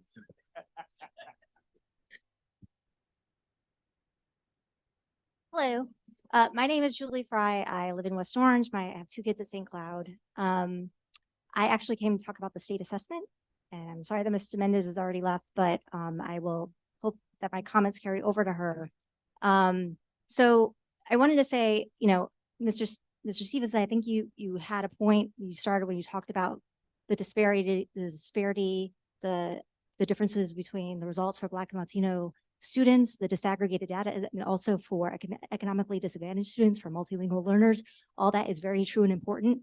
What I want to push back a little bit on, and I know you had good intentions here, but I don't think the issue is the parents. I think that the disparity comes from the fact that the economically advantaged students get more opportunities outside of the district than our other students do, and that the district has to find ways through its curriculum and instruction to make up for that difference. That economically disadvantaged students are also being failed in many ways by our district's particularly balanced literacy curriculum, but they get tutoring, they go to Kumon, they go to expensive camps, they get enrichment that, a lot of students in this district don't have the chance to get. And this has come out a lot. And I've written to you guys about this issue with balanced literacy versus structured literacy, which is what I hope that we move to. But a lot of the research has come out and shown that all students suffer from every demographic group under balanced literacy. But the difference is that economically advantaged students are able to make up for that difference by getting the help outside, right? So that's where the problem lies. But we can fix this with quality instruction for all students, including not just focusing on foundational skills, which I'm happy to hear that the district is now doing, but also focusing on the other end of that, which is building background knowledge for our students, giving them that content knowledge that they don't get when they don't have, again, those same opportunities that academically disadvantaged students don't have. There's this famous study called the baseball study, where it took these groups of students. Some of them were good readers who knew a lot about baseball. Some of them were good readers who didn't know a lot about baseball. And the other group was poor readers who knew a lot about baseball. And in this study, it's a famous study from the 80s, been replicated many times. The students who were good readers and knew about a lot about baseball did the best, of course. But the second best group was students who were poor readers, but knew a lot about baseball, because that's how important background knowledge is to reading. And the question is, can schools make up for that gap with their curriculum? They can, but the way that our curriculum is set up is with a very low focus on social studies, on history, on science at the elementary school level. It has to start there and build its way up. Thank What you, you're ma'am. seeing, Your okay, time is- let's just say what you're seeing at the 6th to 9th grade level in terms of our drop in literacy scores has to do with that lack of build of background knowledge Thank starting you. from the If beginning. you have any other questions and suggestions, I encourage you to send them to Mr. Mendez. Thank you. Okay, thanks. All right. Thank you very much, Mr. Stevenson. Let's continue it offline, if you don't mind. Well, I just wanted to respond very quickly to Ms. Fry's comment. I didn't blame parents, Ms. Fry. What I said was that parents should be incorporated partners in the learning of their children. I wasn't attempting to say that parents were the cause of their students not being proficient. In our district, it's 38% students who are below the poverty line, but the number of African-American and Black students and Hispanic and Latino students exceed that number. So the majority of our students do not live in poverty. And so the inference that somehow or another that the vast majority, more than the students who don't live in poverty are also not proficient, right? So you have it's just not simply those students who maybe living in poverty. So I think with respect to those numbers, they don't line up as you articulated them there. And then lastly, as Mr. Rock said, I think to talk to Mr. Mendez offline about the curriculum, I will agree with you on the prima facie that the elementary school curriculum, particularly the ELA curriculum, has some gaps that I think that, as Mr. Mendez alluded to in her report, that they're working through their ELA committee. And as I also referenced, I commend the superintendent for making academic achievement first and foremost in his objectives as the leader of the district. So, thank you, Mr. Stevenson. All right, and thank you very much, everyone, for attending. Our next regular board meeting will be held at 6:30 p.m. on December 18th, 2023. This meeting will be held in the West Orange High School Library Media Center. We will not be going into executive session after the close of this meeting. There will be no further business discussed and no additional action will be taken. May I have a motion to adjourn? So moved. Thank you. Moved by Ms. Tunnicliff, seconded by Mr. Stevenson. All in favor? Aye. Thank you all for joining us tonight. The meeting is adjourned. We wish you a good night.